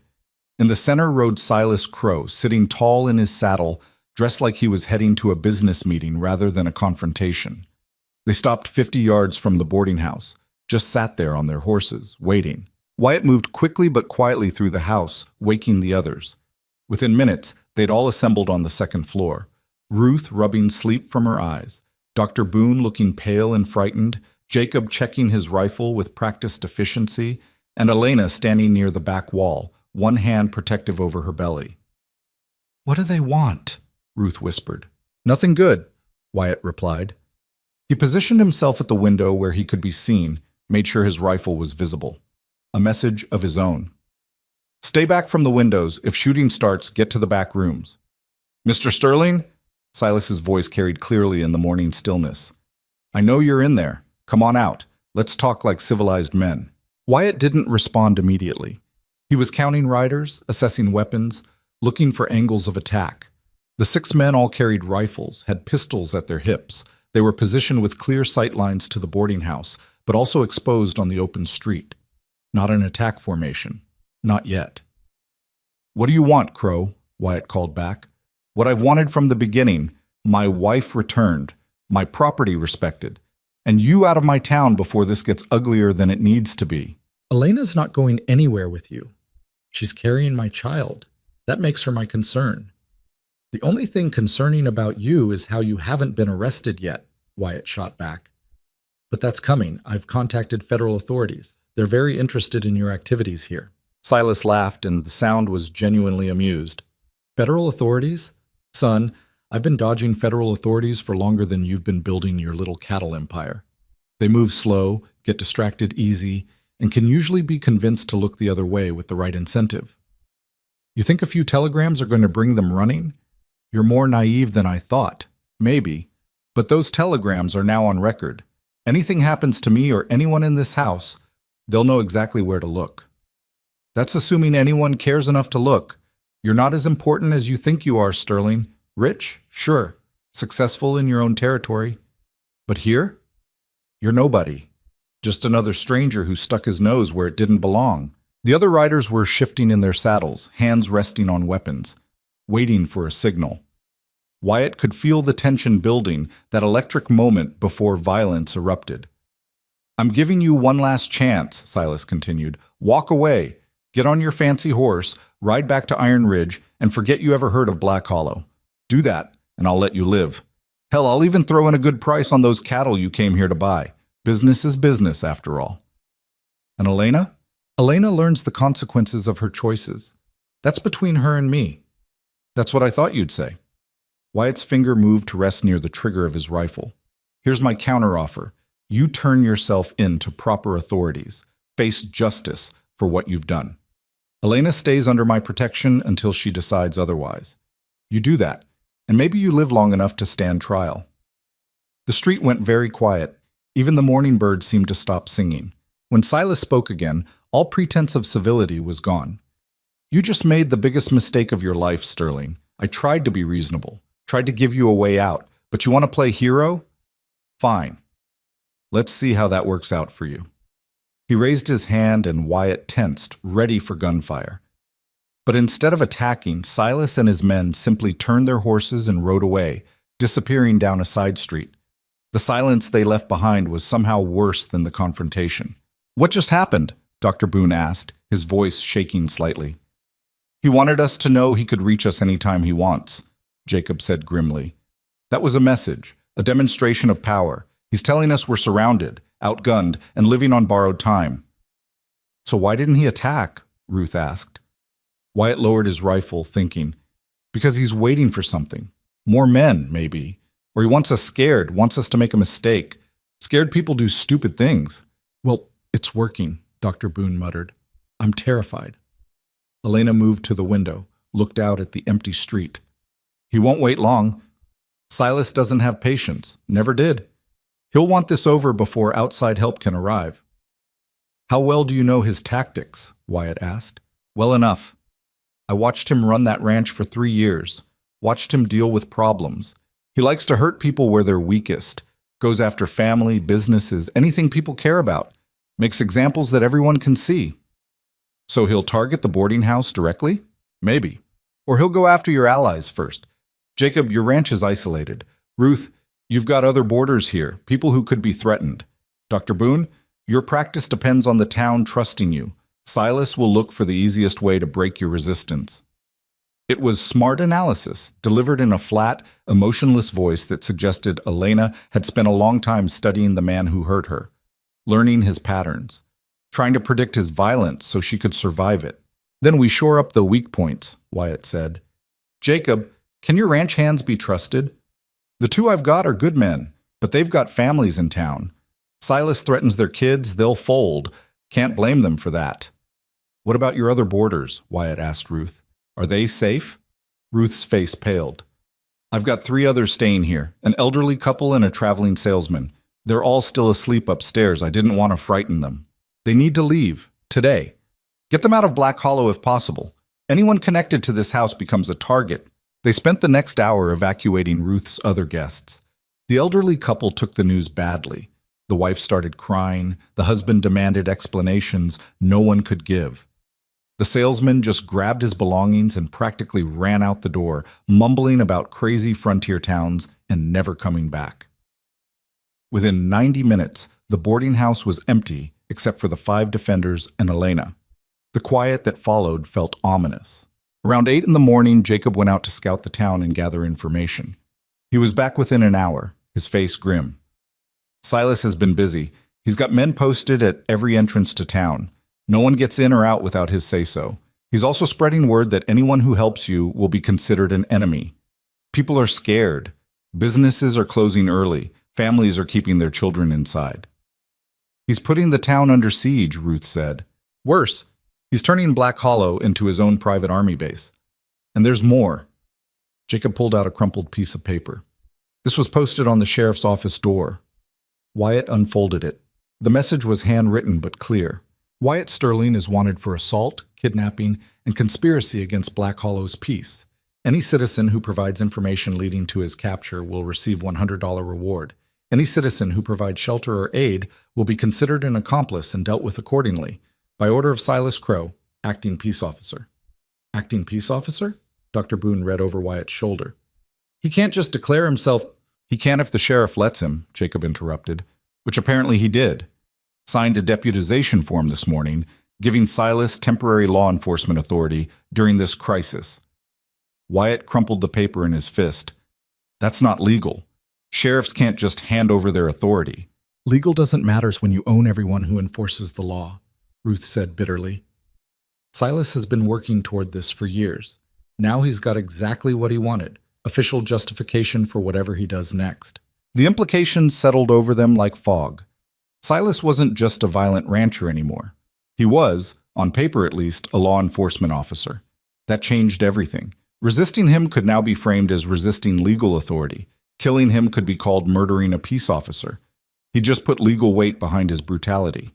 He's been planning this, Elena said quietly. This wasn't reactive. He knew exactly what he'd do if someone ever challenged him. He's just been waiting for an excuse. A knock at the back door made everyone jump. Hands went to weapons, bodies tensed. Ruth moved carefully to the door, peered through the crack. It's the telegraph operator's son, alone. She opened the door. The boy, he couldn't have been more than 14, stood there looking absolutely terrified, holding a piece of paper. Mr. Sterling, I got a message for you. Pa said not to come, said it was too dangerous, but I thought you should know. Wyatt took the telegram. It was from the territorial governor's office, longer than the previous one. Investigation of Silas Crow suspended pending review. Stop. Cease all accusations and interference immediately. Stop. Federal authority will not intervene in local disputes. Stop. You are advised to leave Black Hollow. Stop. Wyatt read it 3 times, feeling something cold settle in his chest. They're backing off. Someone got to them. Or Silas has protection higher up than we thought, Jacob said. Either way, we're on our own. The boy shifted nervously. There's more. Silas sent a message, too. Said to tell you he's coming at sundown. Said you've got until then to surrender or prepare for consequences. Sundown, Wyatt repeated. That gave them maybe 8 hours. Thank you for bringing this. You should go home now. Stay inside. Whatever happens tonight, keep your head down. The boy nodded and ran off, disappearing between buildings like a frightened rabbit. Dr. Boone sank into a chair. We're not going to survive this. You all know that, right? Silas has deputized himself, shut down outside help, and now he's got legal cover to do whatever he wants. We're 5 people in a boarding house against an army with the law on their side. Then we make noise, Wyatt said. Loud enough that someone outside Black Hollow hears it and asks questions. How? He's cut off all the roads. The telegraph operator won't send anything Silas doesn't approve. There are other ways to communicate. Wyatt was thinking fast, running through options. Smoke signals could work if we had someone positioned to see them, or we could try to get someone through the blockade with a message. No one's getting through those checkpoints, Jacob said flatly. Silas has loyal men at every exit. They'll stop anyone they don't recognize. Ruth stood abruptly. Then they need to recognize them. What about the mail coach? It comes through every Tuesday. That's today. Silas can't stop the mail without causing problems with federal postal authorities. You think he cares about postal authorities when he's already defying territorial governors? Maybe not, but the mail driver, Jeremiah, he's been running this route for 20 years. He doesn't work for Silas, doesn't live in Black Hollow. He's got no reason to cooperate with this siege. If we could get a message to him, the mail station's on the far side of town, Dr. Boone interrupted, past at least 2 of Silas's checkpoints. How would we even reach it? They all looked at each other, the impossibility of the situation pressing down like a physical weight. Every option seemed blocked, every avenue of help cut off. Silas had spent 15 years building his power structure, and now he was activating all of it at once. They were watching a trap close with brutal efficiency. Elena spoke up from her position near the wall. I could go. Everyone turned to stare at her. Absolutely not, Wyatt said immediately. You can barely walk, you're pregnant, it's suicide. Exactly why it might work. Silas's men know me. They won't see me as a threat. And if I tell them I'm trying to get away from you, trying to go back to Silas, they might let me through. And then what? You think they'll just let you mail a letter exposing everything? No. But I could create a distraction, get their attention focused on me while someone else gets the message through. Or I could hide a letter in my clothes, give it to Jeremiah when they're not looking. It's too dangerous, Ruth said firmly. You're in no condition. I'm in no condition to sit here waiting to die either. Elena's voice was stronger now, more certain. You all risked everything for me. Let me do something to help. By walking back into Silas's hands? By doing what needs to be done. I've spent 3 years being helpless, being a victim. Maybe I can't fight with guns or fists, but I can do this. I can use what they think about me, that I'm weak, that I'm broken, that I'll eventually come crawling back. I can use that against them. Wyatt wanted to argue more, but he could see the determination in Elena's face. She'd made her choice, and the terrible truth was, she might be right. A pregnant woman stumbling through town would draw sympathy, maybe confusion, but not the immediate violence that any of the rest of them would face. If you do this, he said carefully, you need to be smart about it. Plan every step. Have a story that makes sense. I'll say you threatened me, said you were going to use me as a hostage against Silas, that I waited until you were distracted and escaped out a back window. They'll believe that. It fits what they expect from me. Jacob was nodding slowly. The mail coach usually arrives around noon. That gives us 3 hours to prepare. We'd need to write the message, something that explains the situation clearly. Names, dates, specific accusations. And we'd need it in code, Dr. Boone added, in case Silas's men search her or intercept Jeremiah before he can leave town. They spent the next 2 hours crafting the message. It was part letter, part legal document, laying out everything they knew about Silas Crow. The violence against Elena and others, the suspicious deaths, the economic manipulation, the corruption of local law enforcement. Wyatt signed it, added his credentials, included references that federal authorities could verify. Then they encoded it. Nothing fancy. They didn't have time for elaborate ciphers. Just a simple substitution that would look like business correspondence if someone glanced at it quickly. Enough to get it past a casual inspection. Elena memorized the plan. She'd leave through the back door, make her way through the alleys to the main street. Once there, she'd stage a stumbling, desperate appearance, a pregnant woman fleeing captivity. Silas's men would stop her, probably take her to their checkpoint. She'd cry, beg to see Silas, act traumatized. While they were deciding what to do with her, Jeremiah's mail coach would arrive. In the confusion, she'd find a way to slip the letter to him, maybe hide it in his mailbag. After that, she'd have to play it by ear. It was a terrible plan. Too many things could go wrong. But it was the only plan they had. At 11:30, Elena prepared to leave. Ruth had found her a shawl to wear over her torn dress, something that would hide the letter tucked against her skin. Dr. Boone checked her injuries one more time, made sure she was steady enough to walk the distance. Are you sure about this? Wyatt asked her quietly, away from the others. Elena nodded. I'm sure. For the first time in 3 years, I'm doing something instead of having things done to me. Even if this fails, even if I don't make it, at least I tried. That matters. If anything goes wrong, if you feel threatened, if the plan falls apart, you run, you understand? You forget about the letter, and you run. Where would I run to? Silas owns this town, but I appreciate the thought. She touched his arm briefly. Thank you, Mr. Sterling, for everything, for seeing me as a person worth saving. Not many people have done that in my life. Wyatt didn't trust himself to respond. He just nodded, stepped back, let her move toward the door. They watched from the upstairs window as Elena made her way through the back garden, slipped between 2 buildings, and disappeared from view. For several long minutes, there was nothing. Just silence and tension and the awful feeling of having sent someone into danger with no way to help if things went wrong. Then faintly, they heard shouting. Men's voices, surprised and aggressive. The sound of Elena's voice raised in distress. Words indistinct but tone clear. She was playing her part, selling the story of desperate escape. That's the checkpoint on Palmer Street, Jacob said, identifying the location by sound. 3 men stationed there usually. They'll take her to Silas or hold her until he arrives. More shouting, closer now. They'd moved her, were bringing her toward the main street. Wyatt strained to see, but the angle was wrong, the buildings blocking his view. Then, clear as a bell, the sound of a coach approaching. Jeremiah's mail delivery, right on schedule. The familiar creak of wheels, the steady rhythm of horses that had made this journey 1,000 times. "Come on," Ruth whispered, though Elena couldn't possibly hear her. "Come on." The minutes stretched out like hours. Wyatt found himself barely breathing, every muscle tense, waiting for gunfire or screams or some sign that the plan had collapsed. But there was only the normal sounds of a town going about its business, overlaid with the occasional bark of orders from Silas's men and the distant rumble of the mail coach. Finally, after what felt like an eternity, they heard the coach leaving. The same steady rhythm, pulling away from town, heading east toward the next settlement. Jeremiah's route, unchanged, uninterrupted. Had Elena succeeded? Had she managed to slip the letter to him? Or had she been caught, the message discovered, the whole thing for nothing? They wouldn't know. Not for hours, maybe days. The mail coach wouldn't reach the next town until tomorrow.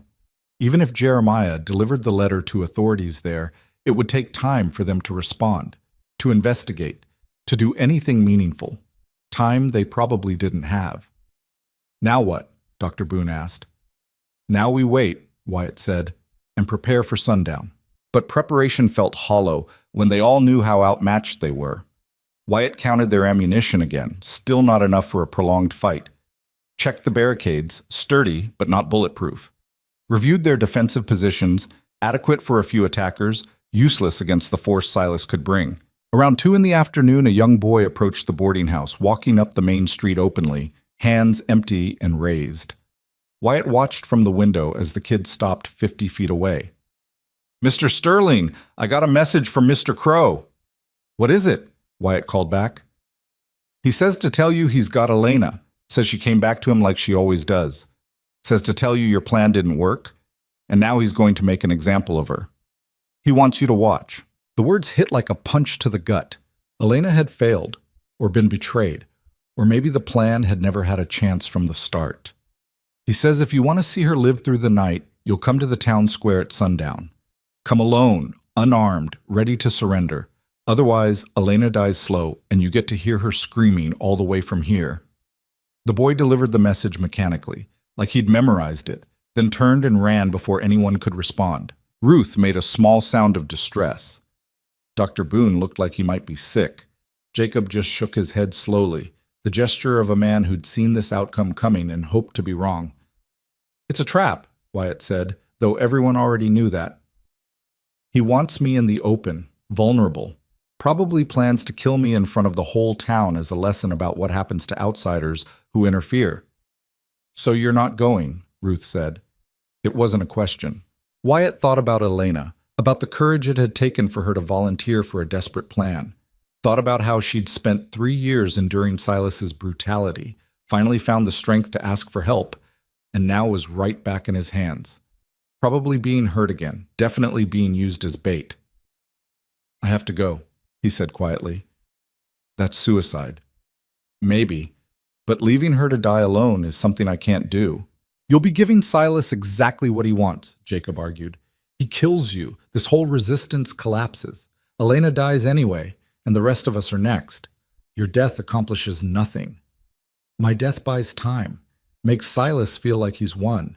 Maybe in that window something changes. Help arrives. People find courage. Something." "That's a fantasy," Ruth said harshly. "Help isn't coming. We all know it. The only question is whether we die fighting here or get picked off one by one after Silas kills you." She was right. Wyatt knew she was right. But the thought of not going, of letting Elena face whatever Silas had planned alone, felt like a betrayal worse than death. "There might be another way," Dr. Boone said slowly. Everyone turned to look at him. "What if we don't give Silas what he expects? What if instead of Wyatt walking into a trap alone, we all go?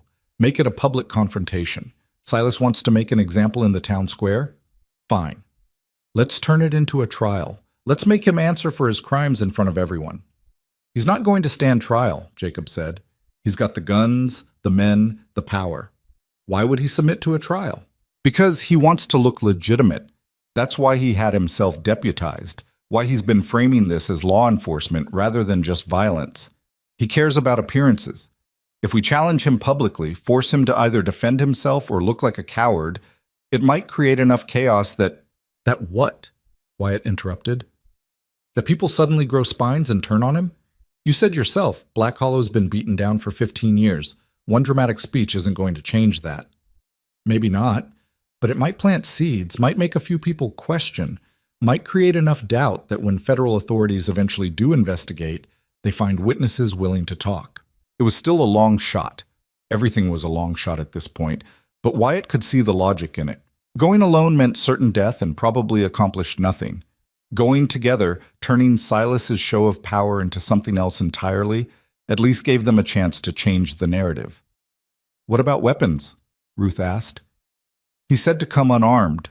We come unarmed openly, but we position people in buildings around the square, riflemen who can cover us if things go wrong. It's not much, but it's something. Who would we get to do that? Everyone in town's too scared. The ranchers I talked to yesterday, Jacob said, the ones who were sympathetic.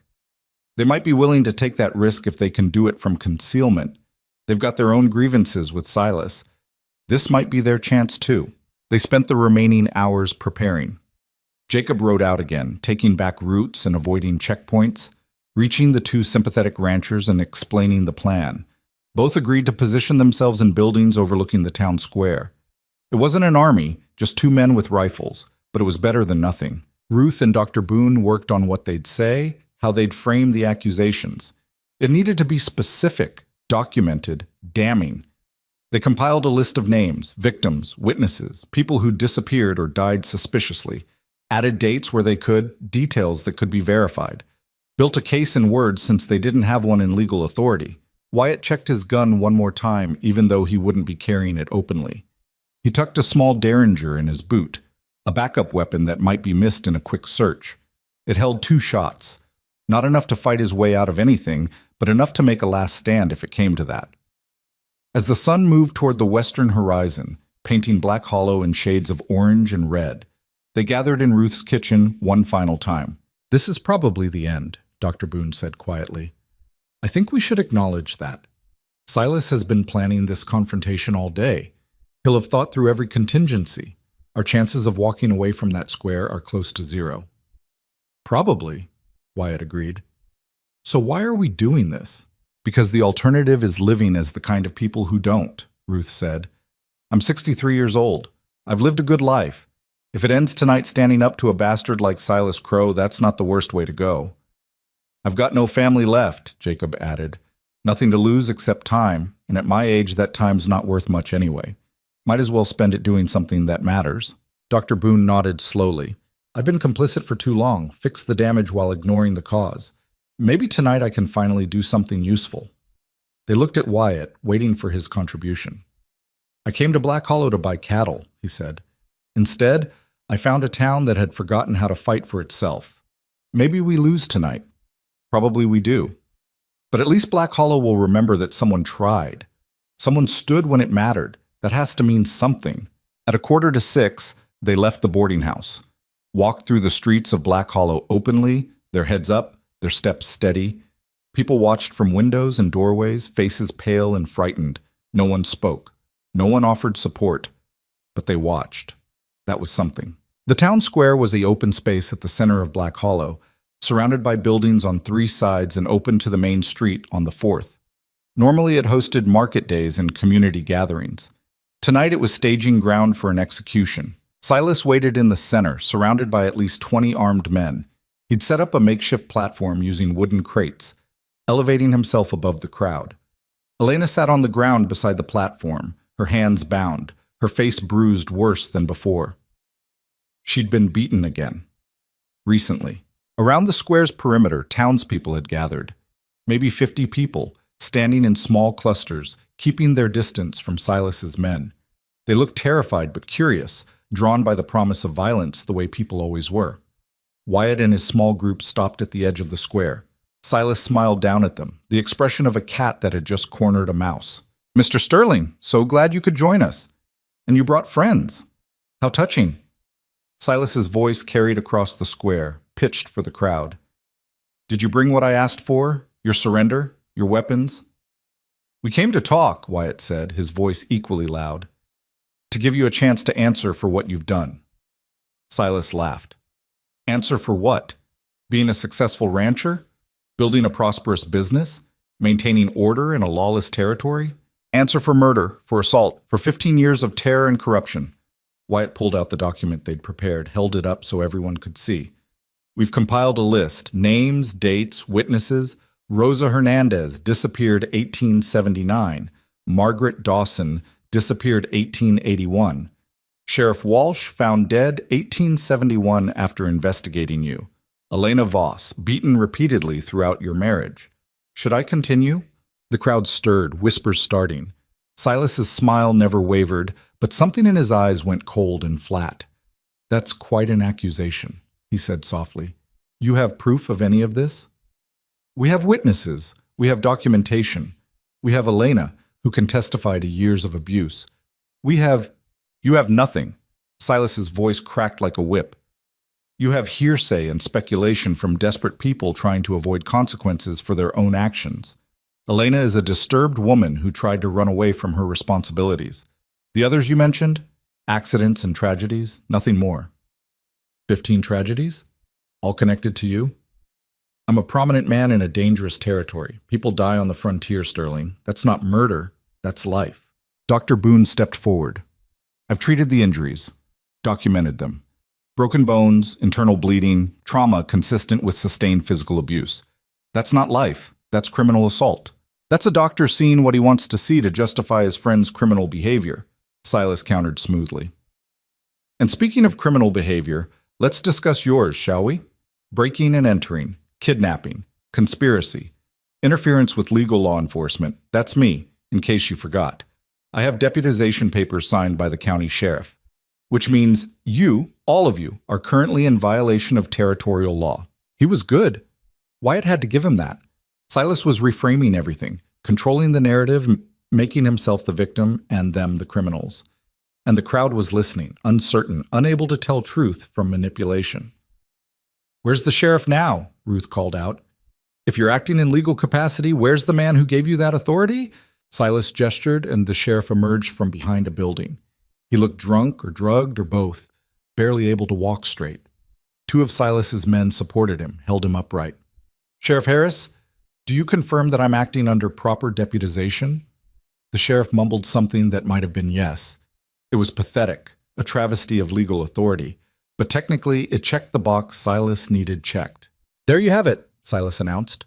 Official confirmation, which means, Mr. Sterling, you and your accomplices are under arrest for multiple violations of territorial law.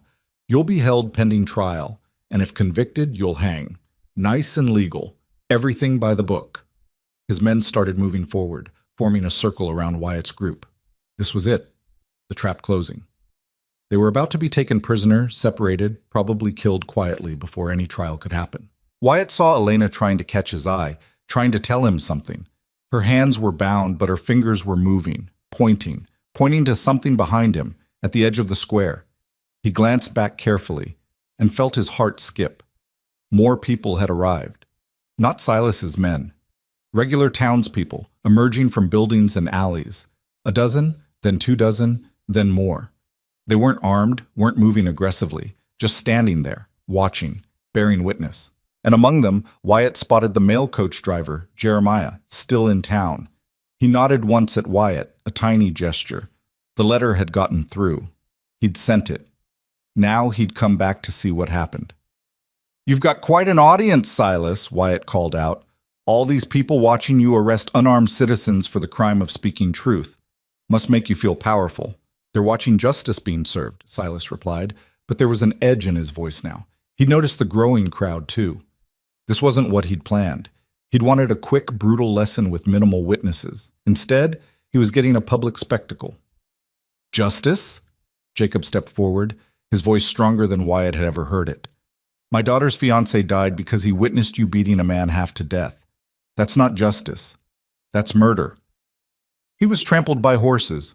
He was killed to keep him quiet. We all know it. We've always known it. We just didn't have the courage to say it. More voices from the crowd now. An older woman. My son worked your ranch. You owed him 3 months' wages when he died in that accident. A man. You drove my brother out of business, then bought his property for nothing. Another woman. My sister tried to report you for assault. The sheriff told her to keep quiet. The testimonies came faster now, overlapping, building on each other. Years of suppressed truth spilling out in the presence of witnesses, the crowd giving individuals courage they'd never had alone. Silas's face was darkening, rage building behind his composed exterior. Shut up. All of you shut up right now. But they didn't. The floodgates had opened. More people spoke up, some with specific accusations, others just expressing support. The whispers of 15 years becoming shouts in a single moment. I said, shut up! Silas drew his pistol, fired it into the air. The gunshot silenced everyone instantly. The crowd froze. Silas's men raised their own weapons, creating a bristling circle of iron and threat. This ends now, Silas said, his voice shaking with barely controlled fury. Sterling, you're under arrest. You resist, you die. You submit, you stand trial. Choose. Wyatt looked around the square, at the crowd who'd finally found their voice, at Elena, battered but unbroken, at his friends who'd stood with him when they had every reason to run, at Silas, a monster whose power was built on fear and maintained through violence. And he realized something. The trial didn't matter. The arrest didn't matter. What mattered was this moment, this public breaking of silence, this demonstration that Silas could be challenged. Seeds, like Dr. Boone had said. They were planting seeds. I'll come with you, Wyatt said, but on one condition. You're in no position to make conditions. Release Elena. Let Dr. Boone take her somewhere safe. Let her have her baby away from all this. Do that, and I'll submit to arrest without resistance. That woman is my wife. That woman is a victim you've been torturing for 3 years. Let her go. Silas laughed, but it sounded forced now. Why would I do that? Because this crowd is watching. Because every person here just heard testimony about your crimes. Because federal authorities are already on their way. Yes, the letter got through. And when they arrive, they're going to ask questions. Every witness here will remember whether you showed mercy tonight or continued your brutality. Which version of events do you want them telling? It was a bluff built on partial truth, a gamble that Silas's need for public legitimacy would outweigh his desire for revenge. For a long moment, Silas just stared at him, calculating, weighing options. Then unexpectedly, Silas smiled. Fine. The woman means nothing to me anyway. She's used up, broken. Let her go birth her bastard in whatever hovel will take her. I'm done with her. He nodded to one of his men, who cut Elena's bonds. She stumbled, and Dr. Boone rushed forward to catch her. Ruth moved to help, and together they started guiding Elena away from the square. But Sterling stays, Silas continued, and so do his accomplices. All of you are under arrest. Drop your weapons and submit peacefully, or we start shooting. Your choice. The men with rifles closed in. Wyatt and the others had no choice but to comply, carefully placing their visible weapons on the ground. Silas's men moved in to search them, found Wyatt's derringer, confiscated it with sneering amusement. Take them to the old warehouse on Miller Street, Silas ordered. Lock them up. Post guards. No one gets in or out without my personal authorization. As they were being led away at gunpoint, Wyatt looked back at the crowd. They were still there, still watching. And he could see it in some of their faces. Doubt, anger, the first stirrings of resistance. The silence had been broken. Whatever happened next, that couldn't be undone. The warehouse was exactly what it sounded like. A large, mostly empty building that had once stored grain before the operation moved to larger facilities. Now it held nothing but dust, shadows, and 4 prisoners. Silas's men threw them inside, slammed the door, and locked it from the outside. Through gaps in the wall boards, Wyatt could see guards being posted. At least 6 men, heavily armed, rotating watch. Well, Jacob said, sitting down on the dirty floor. That could have gone better. Could have gone worse, too, Ruth countered. Elena's free. The town saw what happened. Word spreading. Word that will die with us when Silas decides he's done with this legal pretense and just puts bullets in our heads, Dr. Boone said flatly. He'd gone pale, the reality of their situation finally hitting him. He's not going to let us live long enough for any trial. We all know that. Wyatt walked the perimeter of the warehouse, checking for weaknesses. The building was old but solid. The door was reinforced. The windows were too high to reach without climbing and covered with bars. It was designed to keep people out but worked just as well for keeping people in. So what's the plan? Jacob asked. We wait for rescue that's not coming? Try to overpower 6 armed guards with our bare hands? Make peace with our maker. We wait for nightfall, Wyatt said. Then we find a way out. Through what? The walls are solid, the door's locked, and even if we got out, we'd have to fight through guards and then escape a town Silas controls completely. I know, but sitting here waiting to die isn't a plan I'm interested in. They waited as evening turned to night. Through the gaps in the walls, they watched the light fade, heard the sounds of Black Hollow settling into uneasy sleep. Guards changed shifts outside. Voices murmured, too low to hear clearly. The smell of tobacco smoke drifted through the cracks. Around midnight, they heard a new sound. Horses, lots of them, arriving fast. Voices raised in greeting. Through a gap, Wyatt could see new men arriving, the hired guns Silas had summoned, finally showing up. At least 20 more armed men, mercenaries and outlaws drawn by bounty money and the promise of easy violence. Tomorrow's going to be bad, Jacob said quietly. Silas has his army now. He'll probably execute us at dawn, stage it as some kind of official proceeding. Then we move tonight, Wyatt said, before dawn, before he's ready. Move how? We're locked in a warehouse with guards outside. Wyatt had been working on the problem for hours, examining every inch of their prison.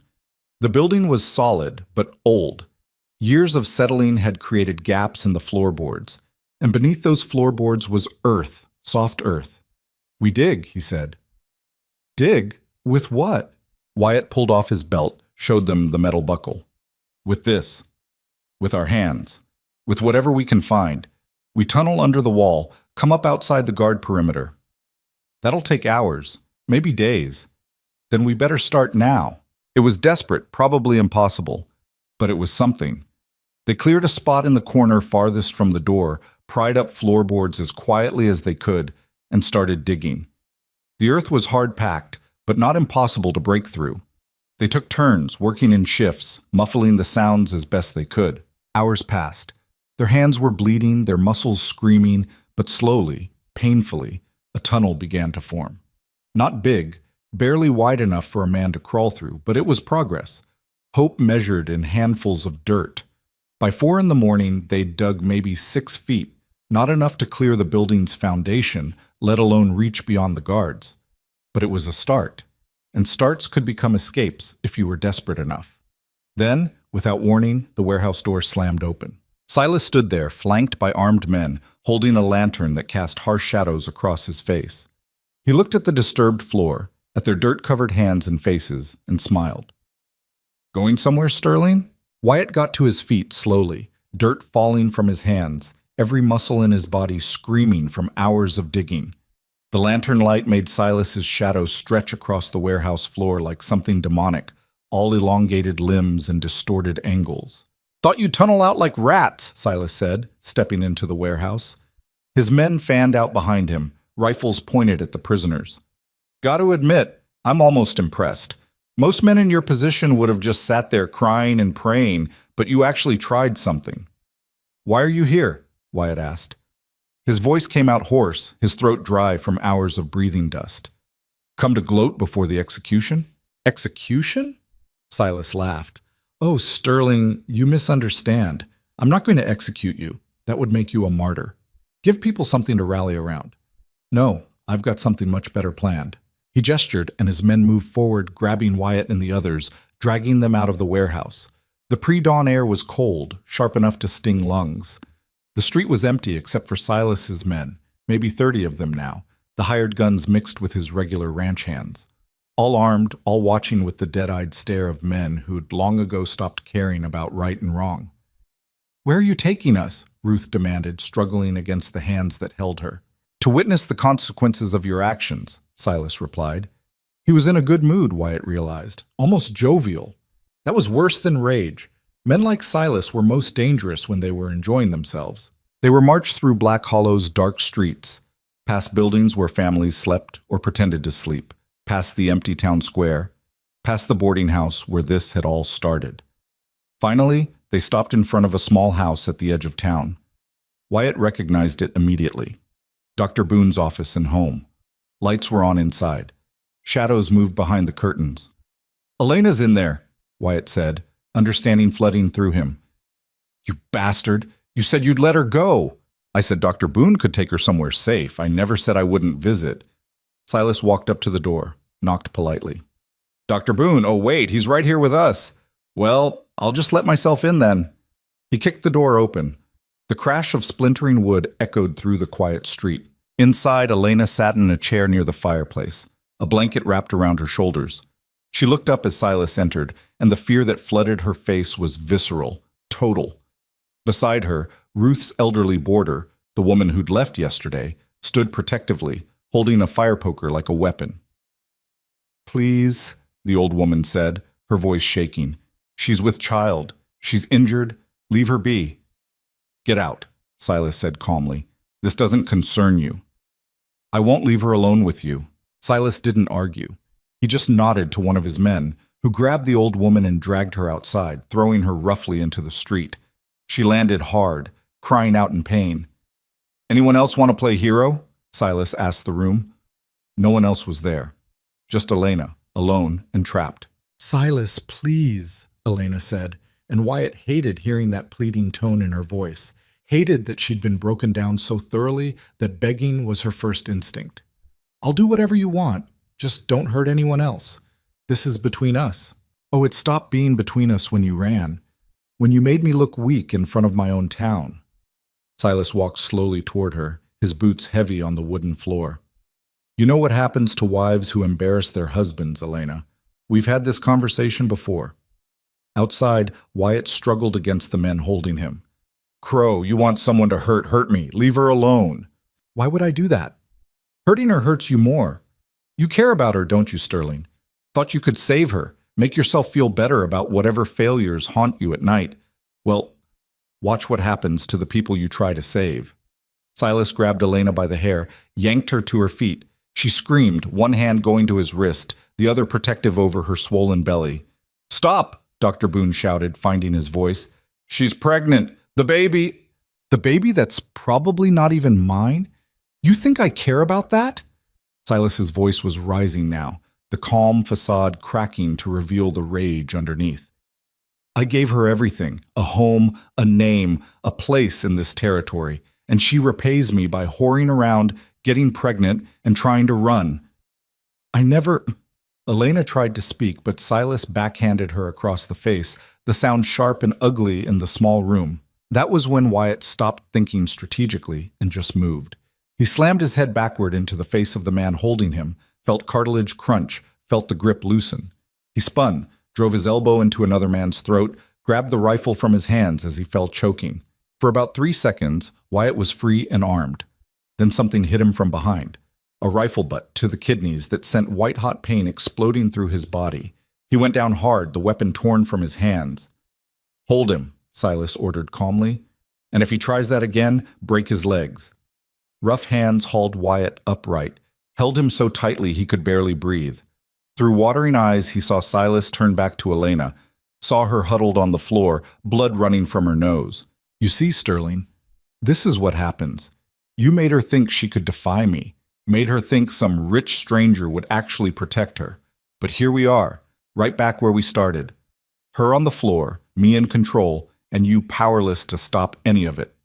Silas reached down, grabbed Elena's arm, started dragging her toward the door. She fought, kicking and clawing, but she was injured and pregnant and exhausted. No match for his strength. "Where are you taking her?" Ruth cried out. "Back to my ranch. Where she belongs.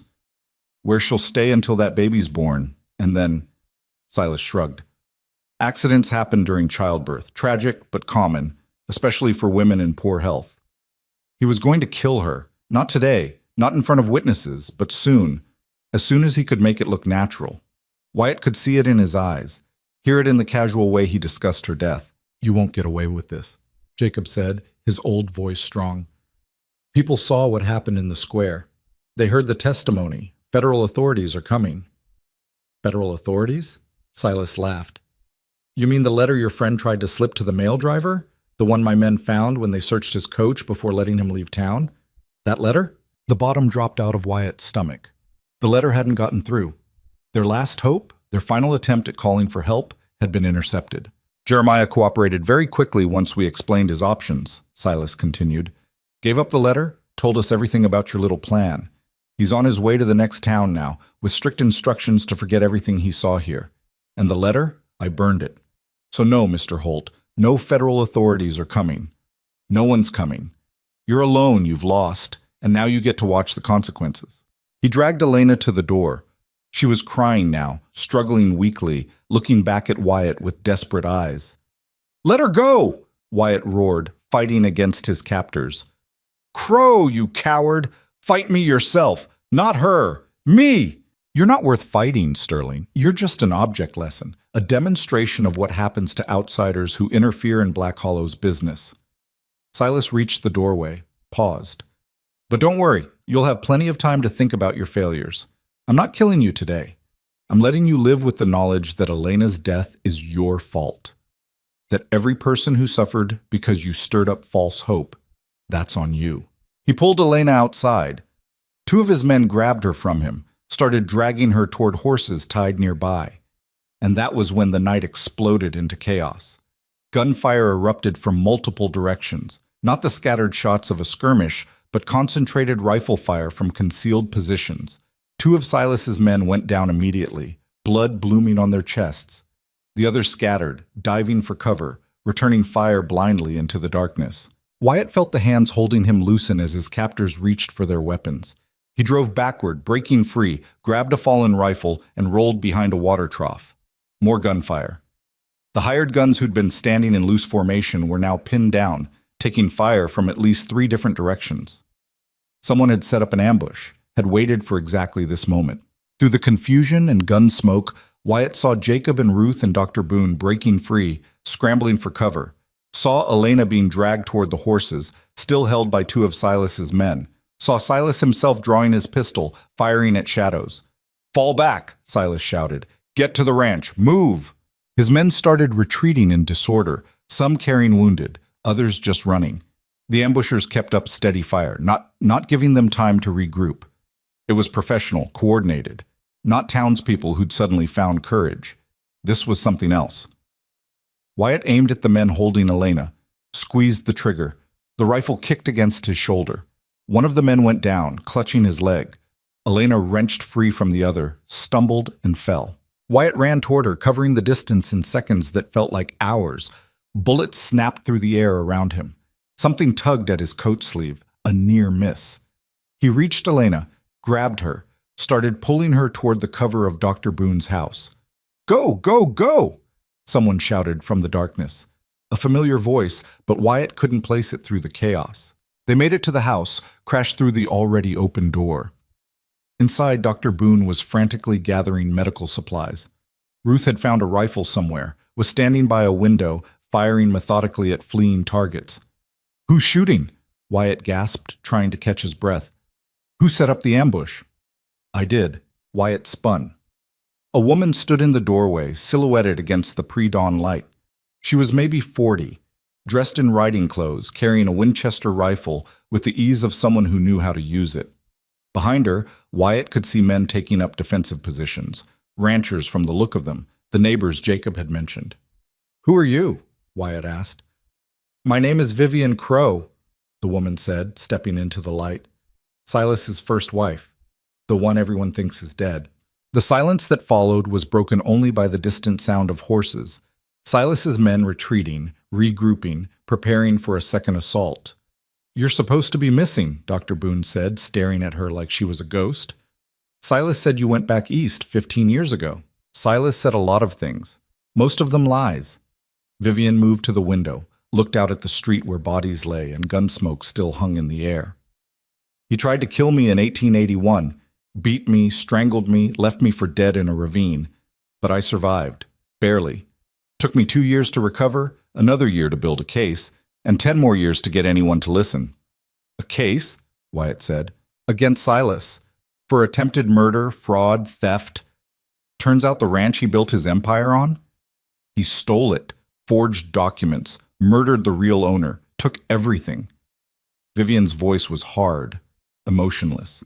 The tone of someone who'd spent years turning pain into determination. I've been working with federal investigators, building evidence, finding witnesses. But Silas has protection, friends in high places. Every time we got close, the case fell apart. So what changed? Ruth asked. Your letter, the one you gave to Jeremiah. Vivian looked at Wyatt. He didn't betray you. He brought it straight to me. I've been staying in the next town over, waiting for the right moment. When I read what you'd documented, the witnesses you'd found, I knew this was our chance. Everything I'd been investigating, confirmed by independent sources. But Silas said... Silas lied. He's good at that. Vivian checked her rifle, reloaded with quick, efficient movements. I've got 12 men outside. Ranchers, former lawmen, a couple of federal deputies who finally got authorization to move. It's not an army, but it's enough to put up a fight. He's got 30 hired guns, Jacob said. Maybe more. And they're falling back to his ranch, which is built like a fortress. Then we don't give them time to fortify. We hit them now, while they're scattered and scared. Vivian looked around the room, at the exhausted, injured defenders. I know you've been through hell. I know you're tired, but this ends today. One way or another, Silas Crow's reign over Black Hollow is finished. Wyatt looked at Elena, who was pressed against the wall, eyes wide with shock. Looked at Ruth and Dr. Boone and Jacob, all of them bloodied and battered but still standing. Thought about the last 3 days, the violence and fear and desperate hope. What's your plan? He asked Vivian. We take the fight to him. Storm the ranch before he can fully organize his defenses. It'll be bloody. We'll lose people. But it's the only way to end this. That's suicide, Dr. Boone said. His ranch is defended, stocked with supplies. He could hold out for weeks. Not if we burn it, Vivian said calmly. Fire doesn't care about walls or guns, and Silas cares more about his property than his principles. He'll come out. And when he does, we take him. It was brutal, ruthless, probably illegal. Burning a man's home, even a criminal's, went beyond law enforcement into something darker. But Wyatt found he didn't care. Silas had built his empire on violence. Let it burn in violence, too. I'm in, he said. Me too, Jacob added immediately. Ruth nodded. Someone needs to keep you fools alive. Might as well be me. Dr. Boone looked at them all like they'd lost their minds. Maybe they had. But he still said, I'll stay here with Elena. Treat the wounded. Someone has to. Elena, Wyatt said, kneeling beside her. You'll be safe here. Dr. Boone will protect you. And when this is over, Kill him, Elena interrupted, her voice barely a whisper. I know that sounds wrong. I know I should want justice, trials, proper law, but I don't. I want him dead, for me, for Rosa, for everyone he's hurt. Make sure he doesn't walk away from this. Wyatt didn't promise, couldn't promise, but he nodded and Elena seemed to understand. They left as the sun was starting to rise, painting the eastern sky in shades of red and gold that felt like a bad omen. Vivian's men had horses ready, rough frontier stock, not show animals, built for endurance and hard riding. Wyatt mounted up, feeling every bruise and scrape from the night's violence. The ride to Silas's ranch took 20 minutes, following a road that wound through scrubland and rocky outcrops. They pushed the horses hard, knowing speed mattered more than stealth now. Silas would be expecting them. The only question was whether he'd had time to prepare. The ranch appeared as they crested a low hill. It was impressive, Wyatt had to admit. Main house built from stone and timber, large enough for a small hotel. Bunkhouse for the hands.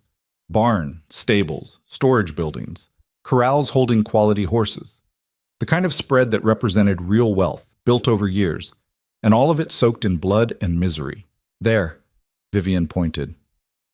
Men were visible in the yard, taking up positions behind walls and water troughs. Maybe 20 of them, rifles ready. The rest must be inside the buildings, or had fled entirely. Not as many as we thought, Jacob observed. The hired guns probably ran when the ambush started, Vivian said. Mercenaries don't stick around for fights that go bad. It's probably mostly Silas's loyal men down there, true believers. Or people too scared to run, Ruth added. They dismounted behind the hill, out of rifle range. Vivian's men spread out, checking weapons, preparing for assault. They were a mixed group, old ranchers like Jacob, a couple of younger men with deputy badges, a few hard-faced individuals who looked like they'd seen their share of violence. We'll split into 3 groups, Vivian said, sketching a quick map in the dirt with a stick. One group hits from the front, draws their fire. Second group circles to the west, takes position near the barn. Third group goes east, sets fires in the outbuildings. Once the fires are going, Silas will have to choose: fight us or save his property. And if he chooses to fight, one of the deputies asked, then we kill anyone who shoots at us and arrest anyone who surrenders. This is a federal operation now. We've got jurisdiction, we've got cause, and we've got authority. She looked at each of them in turn. But make no mistake, this is going to get ugly. If you're not prepared for that, stay here. No one stayed. They split up. Wyatt went with Vivian's group heading west toward the barn. They moved quickly but carefully, using terrain for cover, staying low. The ranch hands on guard hadn't spotted them yet, were focused on the approach road. As they got closer, Wyatt could see the defensive preparations more clearly. Barrels stacked for cover, rifle positions set up at windows, horses saddled and ready for quick escape. Silas had built his fortress well, but stone didn't burn. Wood did. They reached the barn without being spotted, pressed against its western wall. The structure was old, dry, packed with hay and straw. Vivian pulled out a tin of matches, looked at Wyatt. Last chance to do this legal. We could wait for more federal authorities, try for a proper siege. How long would that take? Weeks, maybe months. Elena doesn't have months. Black Hollow doesn't have months. Wyatt looked at the barn, thought about everything that had happened, everyone who'd been hurt. Burn it. Vivian struck a match. The hay caught immediately, flames spreading with terrifying speed. Within seconds, the barn's interior was an inferno. Smoke poured out through gaps in the walls, thick and black. Shouts from the ranch yard. Men running, confusion spreading. The barn was adjacent to other structures. If the fire spread, the entire ranch could go up. Now! Vivian shouted. Her men opened fire from multiple positions.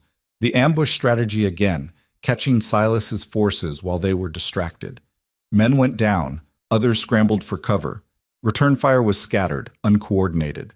Wyatt aimed at a man behind a water trough, squeezed off a shot, missed, aimed again, breathed steady, fired. This time the man jerked backward, clutching his shoulder. The battle descended into chaos. Gunfire echoing across the ranch yard, smoke from the burning barn making it hard to see, men shouting orders and curses. Wyatt lost track of Vivian, lost track of time, just kept moving and shooting and trying not to get killed. A bullet spanged off the stone wall inches from his head. He dropped, rolled, came up behind a wagon. Two of Silas's men were advancing, using the smoke for cover. Wyatt waited until they were close, then stood and fired twice. Both men fell. His rifle clicked empty. He dropped it, drew his pistol, kept moving. The fire was spreading now, jumping from the barn to a storage shed, creeping toward the main house. Men were trying to fight it with buckets of water, a futile effort against flames that seemed alive and hungry. Through the smoke, Wyatt saw a figure standing on the main house porch. Silas, rifle in hand, surveying the destruction of his empire with something that looked like disbelief. Their eyes met across the chaos. Silas raised his rifle. So did Wyatt with his pistol. For a moment they just stood there, 50 yards apart, taking aim at each other through smoke and violence. Then Silas turned and ran back into the house. Wyatt ran after him, vaulting over fallen bodies and burning debris. He hit the porch at full speed, kicked the door open, ducked as a bullet tore through the space where his head had been. The house's interior was dark after the bright morning light, full of shadows and furniture that made perfect ambush points. Wyatt moved carefully, pistol raised, expecting Silas to appear from any direction. A shot rang out from upstairs. The bullet punched through the wall next to Wyatt, showering him with splinters. You destroyed everything, Silas's voice coming from the second floor, shaking with rage. 15 years of building, and you destroyed it in 3 days. You destroyed it yourself, Wyatt called back. Built your empire on murder and cruelty. This was always how it had to end. I gave this territory order, structure. Without me, Black Hollow is nothing but another failed frontier settlement. Black Hollow's better off failed than living under your boot. Another shot, this one closer. Silas was moving, trying to get a better angle. Wyatt pressed against a wall, listening for footsteps, for breathing, for anything that would give away position. Elena was right, Wyatt continued, trying to draw Silas out with words. You're pathetic. A small man who needed to hurt people weaker than himself to feel powerful. I am powerful. I built this. I own. You own nothing. Your ranch is burning. Your men are dead or surrendering. Federal authorities have evidence of your crimes. It's over, Crow. You lost. Footsteps on the stairs, rapid and heavy. Silas appeared on the landing, rifle swinging toward Wyatt. Both men fired simultaneously. Wyatt felt something punch into his side, hot and sharp. Silas staggered, his rifle falling from his hands, a red stain spreading across his chest. For a moment, they just looked at each other. Then Silas's knees buckled, and he collapsed on the stairs, sliding down a few steps before stopping. Wyatt moved forward, keeping his pistol trained on the fallen man. Silas was still breathing, blood bubbling from his mouth, but the light in his eyes was fading. You killed me, Silas said, and he sounded genuinely surprised. Yeah, Wyatt replied. His side was on fire, blood soaking through his shirt. I did. Was supposed to be my town, my empire. It was a prison, and now it's free. Silas tried to say something else, but only blood came out. His eyes went glassy, fixed on something Wyatt couldn't see. Then he stopped breathing entirely. Wyatt stood there for a moment, looking at the dead man who'd caused so much suffering. He felt no triumph, no satisfaction, just exhaustion and pain and the vague hope that this had been worth it. Footsteps behind him. Vivian entered the house, took in the scene, Silas dead on the stairs, Wyatt bleeding from a side wound. It's done? She asked. It's done. Outside, the gunfire had stopped. Through the windows, Wyatt could see Silas's remaining men being rounded up, disarmed, zip-tied with leather strips. The barn had collapsed into itself, a pile of burning timber.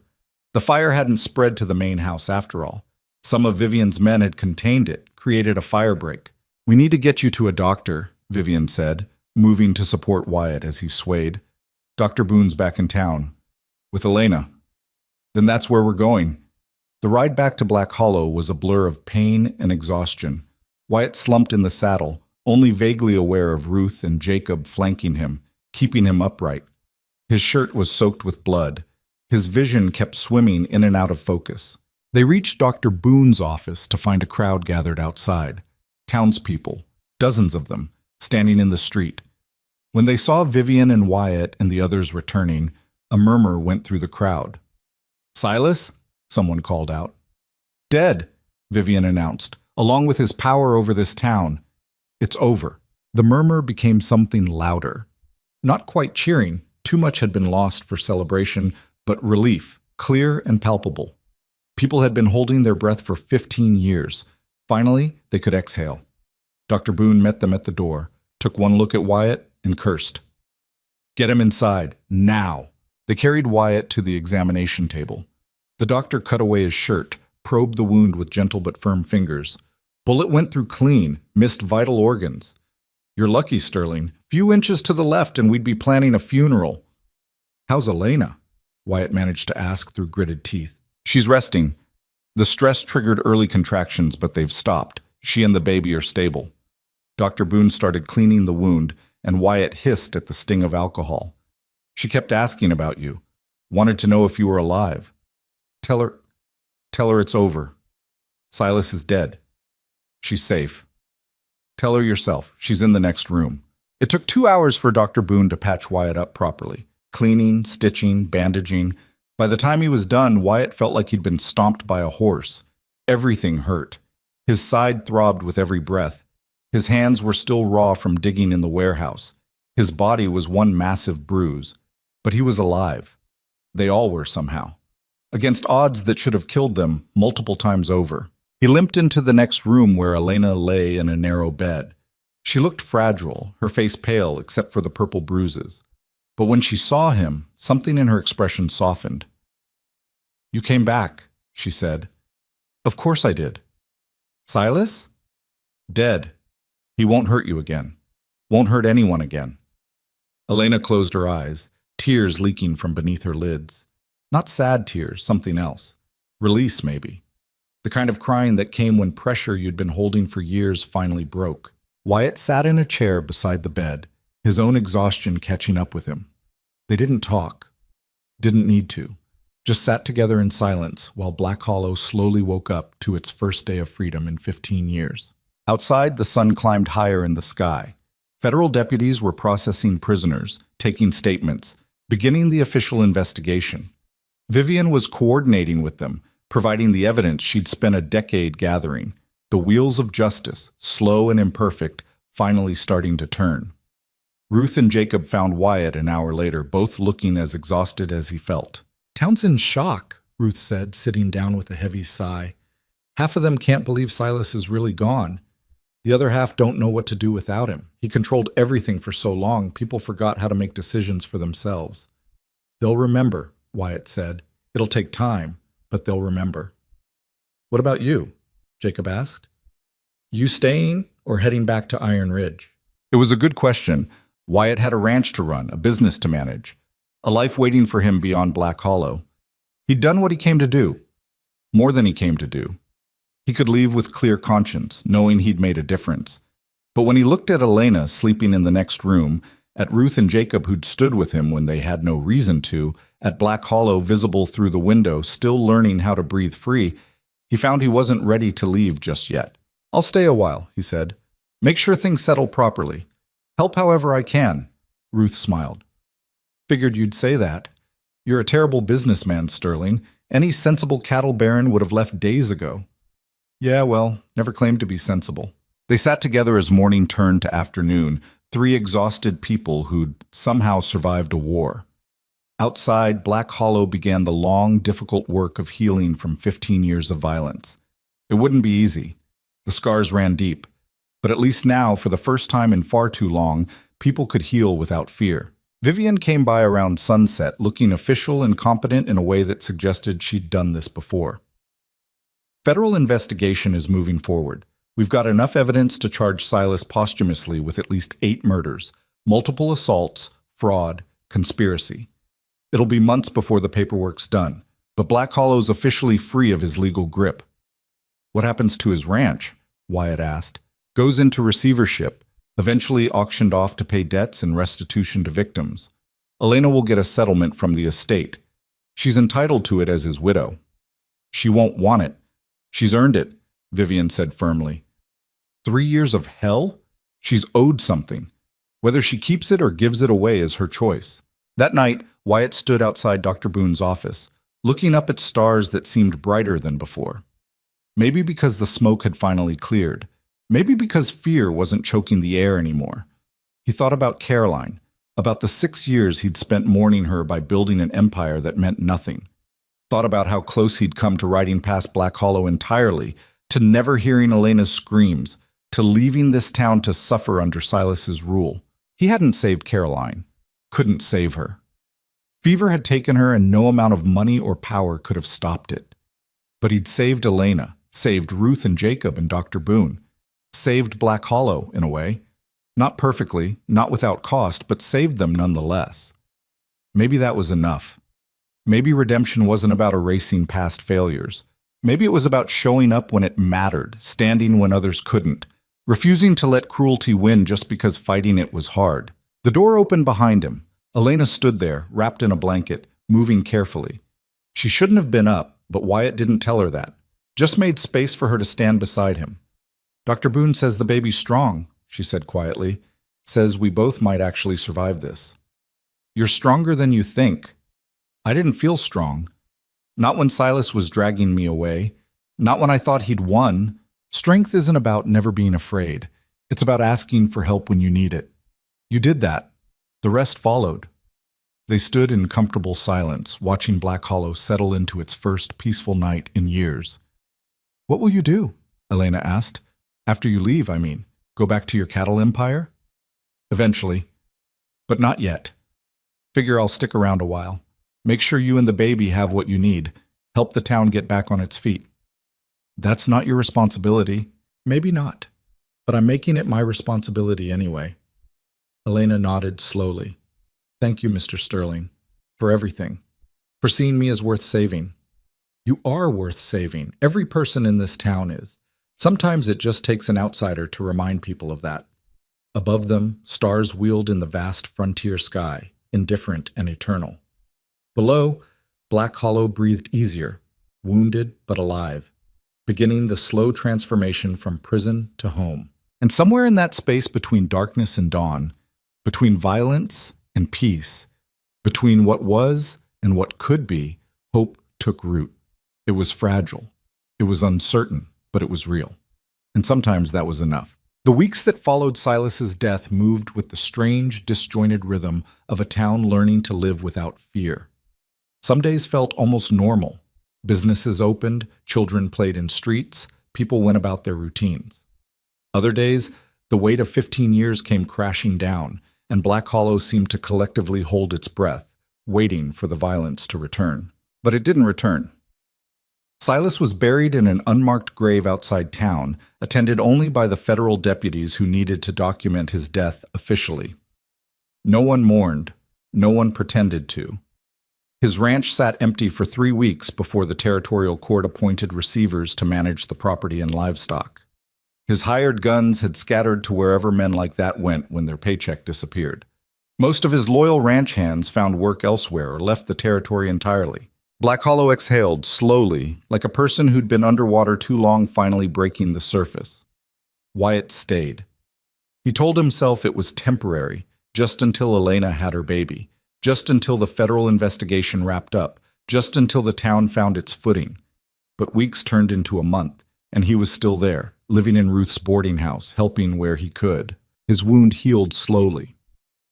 Dr. Boone changed the dressing every other day, muttering about stubborn cattle barons who didn't rest properly. The scar tissue was thick and angry, a permanent reminder of the morning Silas died. Wyatt didn't mind it. Some things were worth scarring over. Elena's pregnancy progressed with complications that kept Dr. Boone constantly worried. The stress and trauma had taken their toll. She had pain, bleeding, moments where the baby stopped moving, and everyone held their breath until movement returned. But she was stubborn, determined to survive, to bring this child into a world without Silas Crow. "You should go back to your ranch," she told Wyatt one afternoon in early October. They were sitting on Ruth's porch, watching the street. Elena's belly was enormous now, making even simple movement difficult. "You've done enough, more than enough. I'll leave when you're safe." "I'm as safe as I'm going to get. Silas is dead. The investigation's nearly done. Black Hollow's recovering." She shifted, trying to find a comfortable position. "You have a business to run, Mr. Sterling, a life waiting for you." "The business runs fine without me. My foreman's been handling things for weeks. And as for life..." Wyatt trailed off, not sure how to finish that sentence.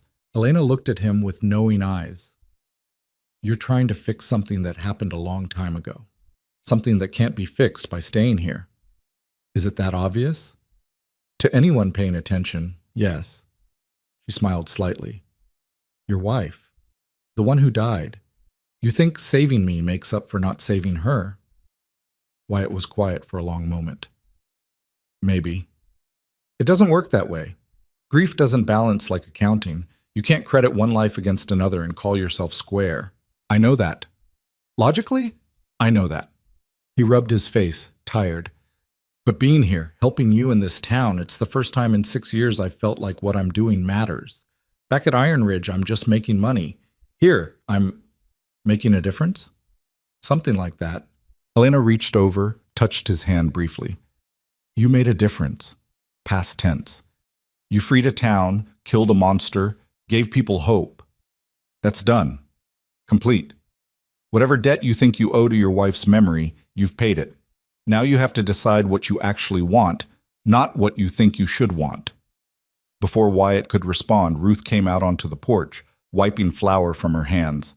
"Federal Marshal's here, wants to speak with you both." The Marshal was a man named Harrison Cole, mid-50s, with the weathered competence of someone who'd spent decades enforcing law in places where law barely existed. He'd been coming and going from Black Hollow for weeks, taking statements, gathering evidence, building the official case against Silas's criminal enterprise. They met in Ruth's parlor. Cole sat with a leather folder full of documents, organizing them with methodical precision. "Good news first," he said without preamble. "The territorial court has officially ruled on Silas Crow's estate. Mrs. Voss, as his legal widow, you're entitled to a substantial settlement. The ranch, livestock, and remaining assets will be auctioned. After debts and restitution to other victims, you'll receive approximately $8,000. Elena went pale. I don't want his money. With respect, ma'am, you earned it. 3 years of abuse? You're entitled to compensation. Cole's voice was firm, but not unkind. What you do with the money after you receive it is your business, but legally, it's yours. What about the other victims? Wyatt asked. The families of people Silas killed? They'll get settlements too. We've identified 7 families with clear claims. Each will receive between $500 and $2,000, depending on circumstances. It's not much. Money can't replace lost loved ones, but it's something. Cole pulled out another document. Mr. Sterling, you're also mentioned in the settlement. The territorial governor is authorizing a reward of $1,000 for your role in bringing Silas to justice. I don't want a reward. Too bad. It's official. You can donate it if you want, but it's coming to you either way. Cole closed his folder. There's one more thing. Vivian Crow has filed paperwork to reclaim the ranch that was originally stolen from her first husband's family. Her case is strong. She'll likely win. What will she do with it? Ruth asked. Run it, from what I understand. She's hiring new hands, rebuilding, says she wants to turn it into something decent. A working ranch that pays fair wages and doesn't terrorize the territory. Cole stood, preparing to leave. The investigation is officially closed. Silas Crow's criminal empire is dismantled. Justice, as much as frontier justice ever is, has been served. After he left, the 3 of them sat in silence. $8,000 was a fortune. Life-changing money for someone like Elena, who'd spent her adult life in poverty and abuse. I'm going to give most of it away, she said finally, to the families who lost people, to the town, for rebuilding. I'll keep enough to get started somewhere, but the rest, she shook her head. I can't benefit from his evil. Won't. That's your choice to make, Wyatt said. But don't be stupid about it. You've got a baby coming. You'll need resources. I'll manage. Women always do. 3 days later, Elena went into labor. It started just before dawn, her water breaking, contractions beginning, the terrifying, inevitable process of bringing new life into the world. Ruth sent someone running for Dr. Boone, got Elena upstairs to the room they'd prepared, started boiling water and gathering supplies. Wyatt paced downstairs, useless and anxious. Jacob had appeared at some point, equally useless, and they paced together like expectant fathers, though neither of them was actually the father. Should be me up there, Jacob muttered. I've birthed calves and foals. Can't be that different. Pretty sure it's very different, Wyatt replied. Hours passed.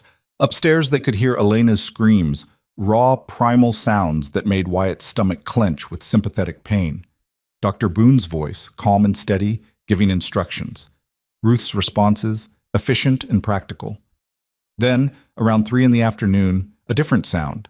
A baby's cry, thin and wavering, but undeniably alive. Wyatt and Jacob looked at each other. Neither spoke. Just listened to that tiny voice announcing its arrival to a world that had almost killed it before it was born.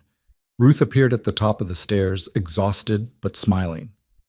It's a girl, healthy lungs, all her fingers and toes. Elena's alive. They're both alive. The relief was physical, nearly buckling Wyatt's knees. He'd been braced for tragedy, for complications, for the kind of ending that frontier childbirth too often delivered. But against odds that should have been insurmountable, both mother and child had survived. Can we see them? Jacob asked. Give Dr. Boone a few more minutes. Then, yes. When they finally went up, they found Elena propped against pillows, holding a tiny bundle wrapped in blankets. She looked utterly exhausted, her face pale and drawn, dark circles under her eyes. But she was smiling, really smiling, in a way Wyatt had never seen. Her name is Rose, Elena said softly, looking down at the baby. After my mother, and because roses survive in hard soil. The baby was tiny, wrinkled, perfect. She had a shock of dark hair in her mother's delicate features.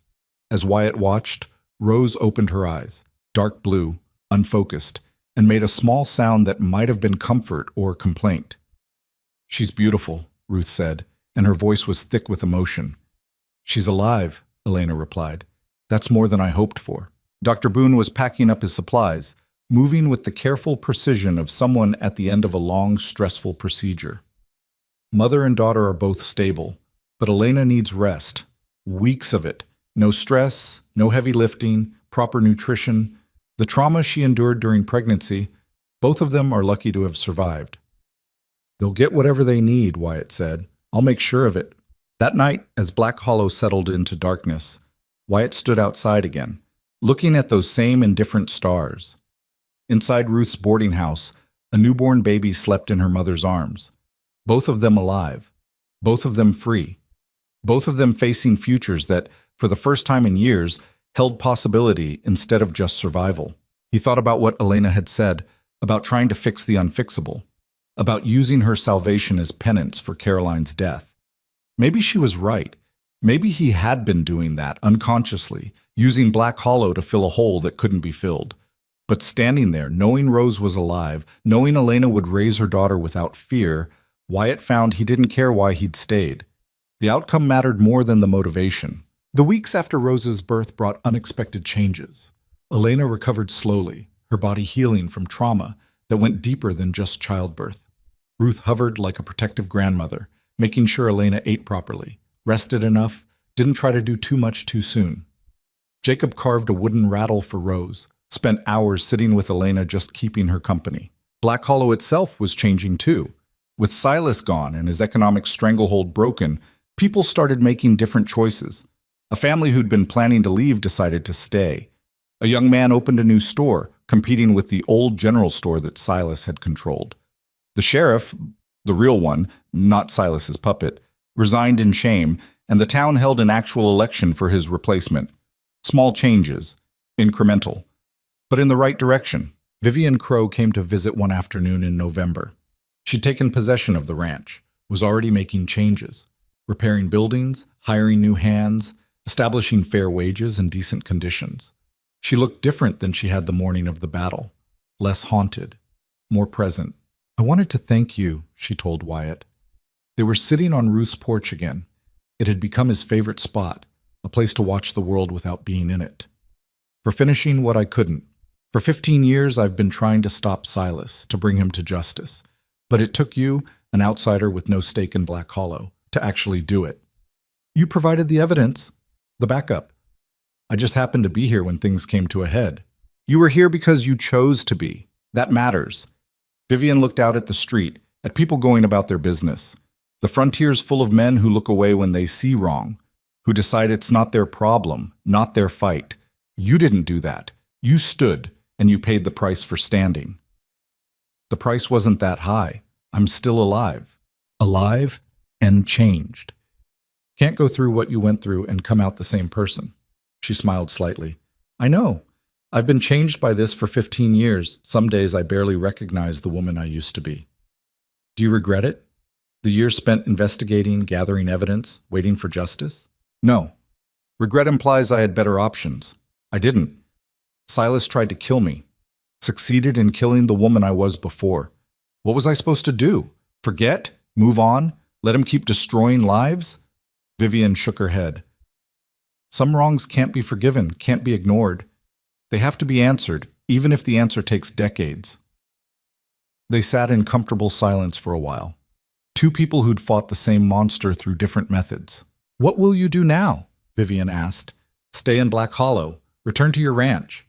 It was the question everyone kept asking, the question Wyatt still didn't have a good answer for. I don't know, he admitted. Part of me wants to go back to Iron Ridge, pick up my life where I left it, but that life feels hollow now, like putting on clothes that don't fit anymore. You've seen what matters. Hard to go back to just making money once you've tasted purpose. Is that what this is? Purpose? What else would you call it? Wyatt thought about Elena and Rose, about Ruth and Jacob and Dr. Boone, about Black Hollow slowly learning to breathe without fear, about the difference between building wealth and building something that actually mattered. I guess I'd call it responsibility, he said slowly. I helped break Silas's control. That means I'm responsible for what comes after. Can't just destroy something and walk away without helping build what replaces it. That's a long-term commitment. Black Hollow's rebuilding will take years. I know. Vivian studied him for a moment, then smiled. You're going to stay, aren't you? Not temporarily. Actually stay. Maybe. I haven't decided yet. But even as he said it, Wyatt knew the decision was already made. Had been made weeks ago, maybe even months ago. He just hadn't admitted it to himself yet. In December, as frontier winter settled over Black Hollow with teeth and claws, Wyatt made it official. He sent word to his foreman at Iron Ridge, sell the ranch. All of it. The land, the cattle, the horses, the buildings. Find buyers who'd treat it right, who'd continue the legacy he'd built. Take a generous percentage for himself and distribute bonuses to the ranch hands who'd been loyal over the years. The responses came back quickly. Tom Garrett, his foreman, was shocked but understood. The sale would take months to finalize, but buyers were already interested. Iron Ridge had a reputation. It would sell well. Ruth found Wyatt reading the letters in her parlor, a fire crackling in the hearth, Rose sleeping in a cradle nearby. Elena was upstairs resting, still regaining strength. "You're really doing it," Ruth said, sitting down across from him. "Selling everything." "Seems like." "Why?" "Because I don't belong there anymore. I built Iron Ridge to fill a hole Caroline left behind. But it never filled it, just made the hole deeper, darker. Here," he gestured vaguely at the room, the town beyond. "Here I feel like I'm actually doing something, not just surviving or accumulating, actually making a difference." "That's good reasoning. But what will you do here? Black Hollow's not a cattle town, doesn't have the land or resources for that kind of operation." "I've been thinking about that." Wyatt leaned forward. "This town needs investment, real investment, not the exploitative control Silas exercised. New businesses, better infrastructure, opportunities for people to build lives. I've got the capital to do that, to be a partner in Black Hollow's rebuilding, not its owner." "That's ambitious." "So is taking on Silas." Ruth smiled. "Fair point. What does Elena think?" "Haven't told her yet. Wanted to make sure it was really what I wanted before bringing it up. She cares about you, you know.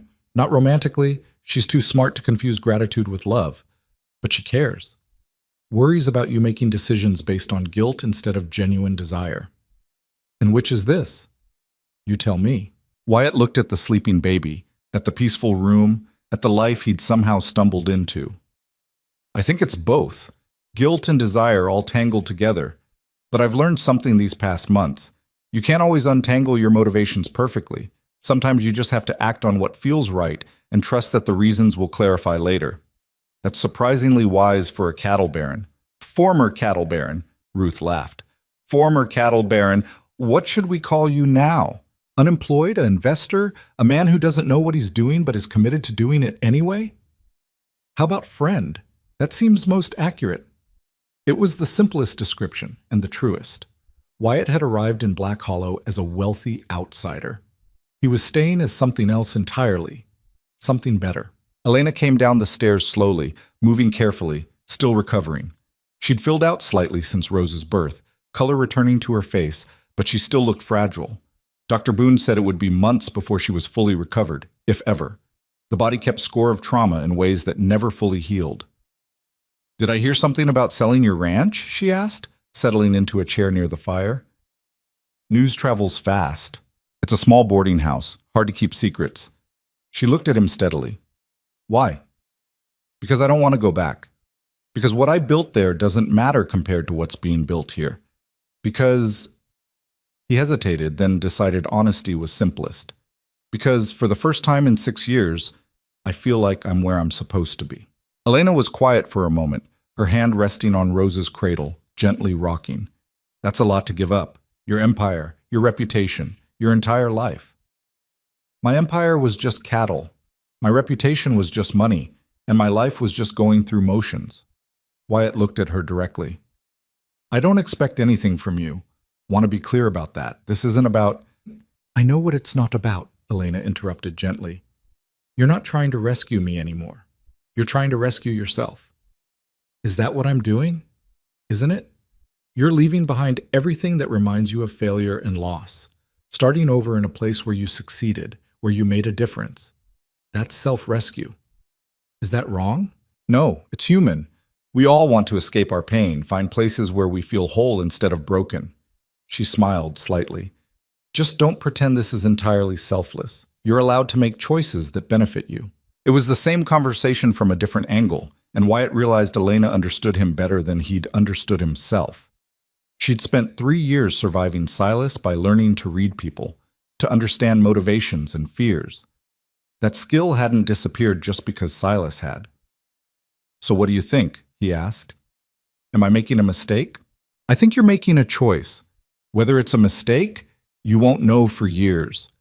But it's your choice to make, and it seems like you've already made it."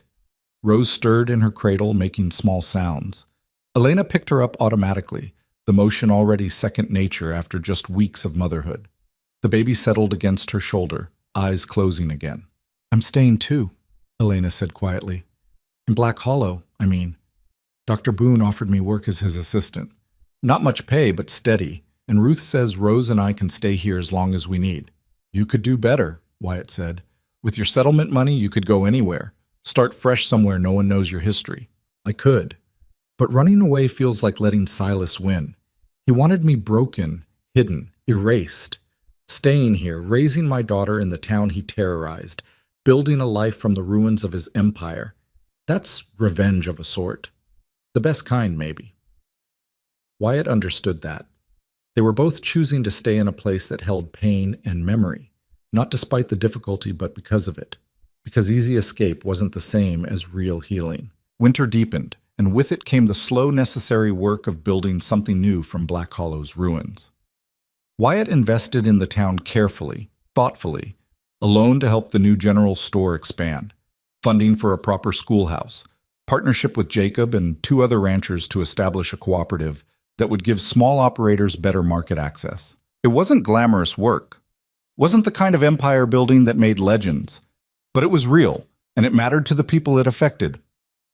Elena started working with Dr. Boone, learning basic medical care while Rose slept in a cradle in the corner of his office. She had a natural talent for it, a gentle touch and calm presence that put frightened patients at ease.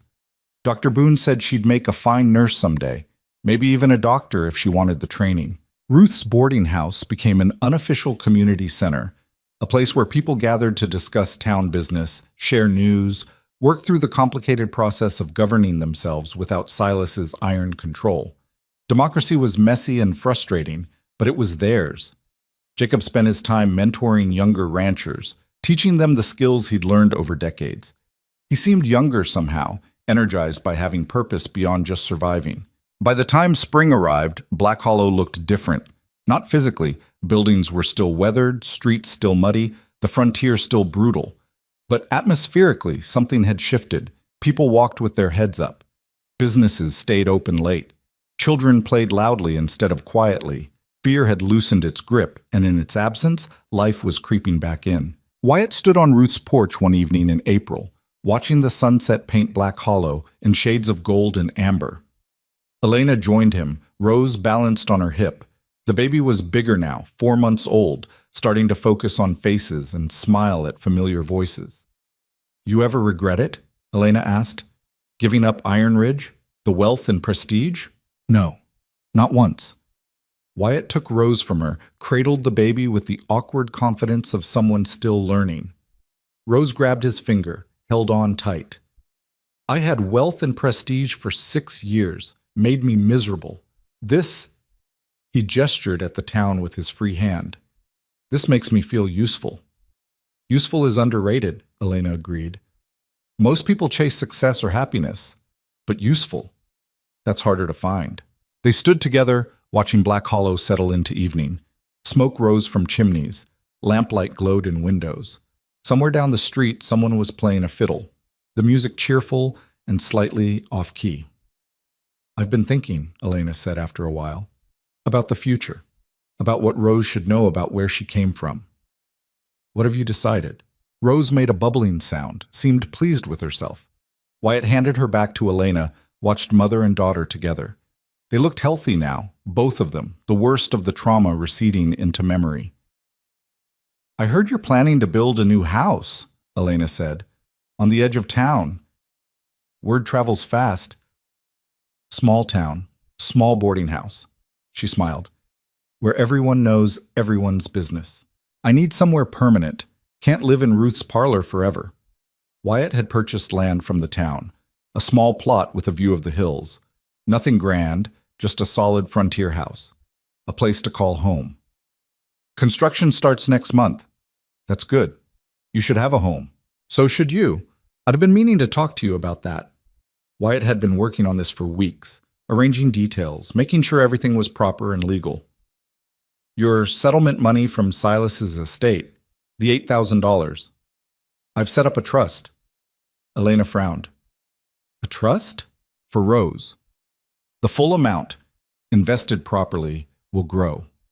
By the time she's 18, she'll have enough to go to school, start a business, do whatever she wants. She'll never be trapped the way you were. Never have to marry for security or tolerate abuse because she has no options. Elena's eyes filled with tears. You didn't have to do that. I know, but I wanted to. You said you were giving most of the money away to victims' families. This way, you're giving it to the most important victim, Rose's future self. The child who almost didn't get born because of Silas's cruelty. Thank you, Elena whispered, for everything, for saving us, for staying, for caring when you had no reason to. I had reasons, Wyatt said. Maybe not good ones at first, but they got better over time. The fiddle music drifted through the evening air, mixing with the sound of distant conversation and closer laughter. Black Hollow wasn't perfect, would never be perfect, but it was healing, growing, becoming something new. 3 years later, on a warm summer evening, Wyatt sat on the porch of his house, watching the hills turn purple in the fading light. Rose was playing in the yard, now a sturdy 3-year-old with her mother's dark hair and a stubbornness that suggested she'd grow up strong. Elena worked in a small garden nearby, her movements easy and confident in ways they hadn't been when they first met. Vivian's ranch had become the largest employer in the territory, known for fair wages and decent treatment. She'd married one of her ranch hands, a quiet man who treated her with the respect she'd been denied her entire first marriage.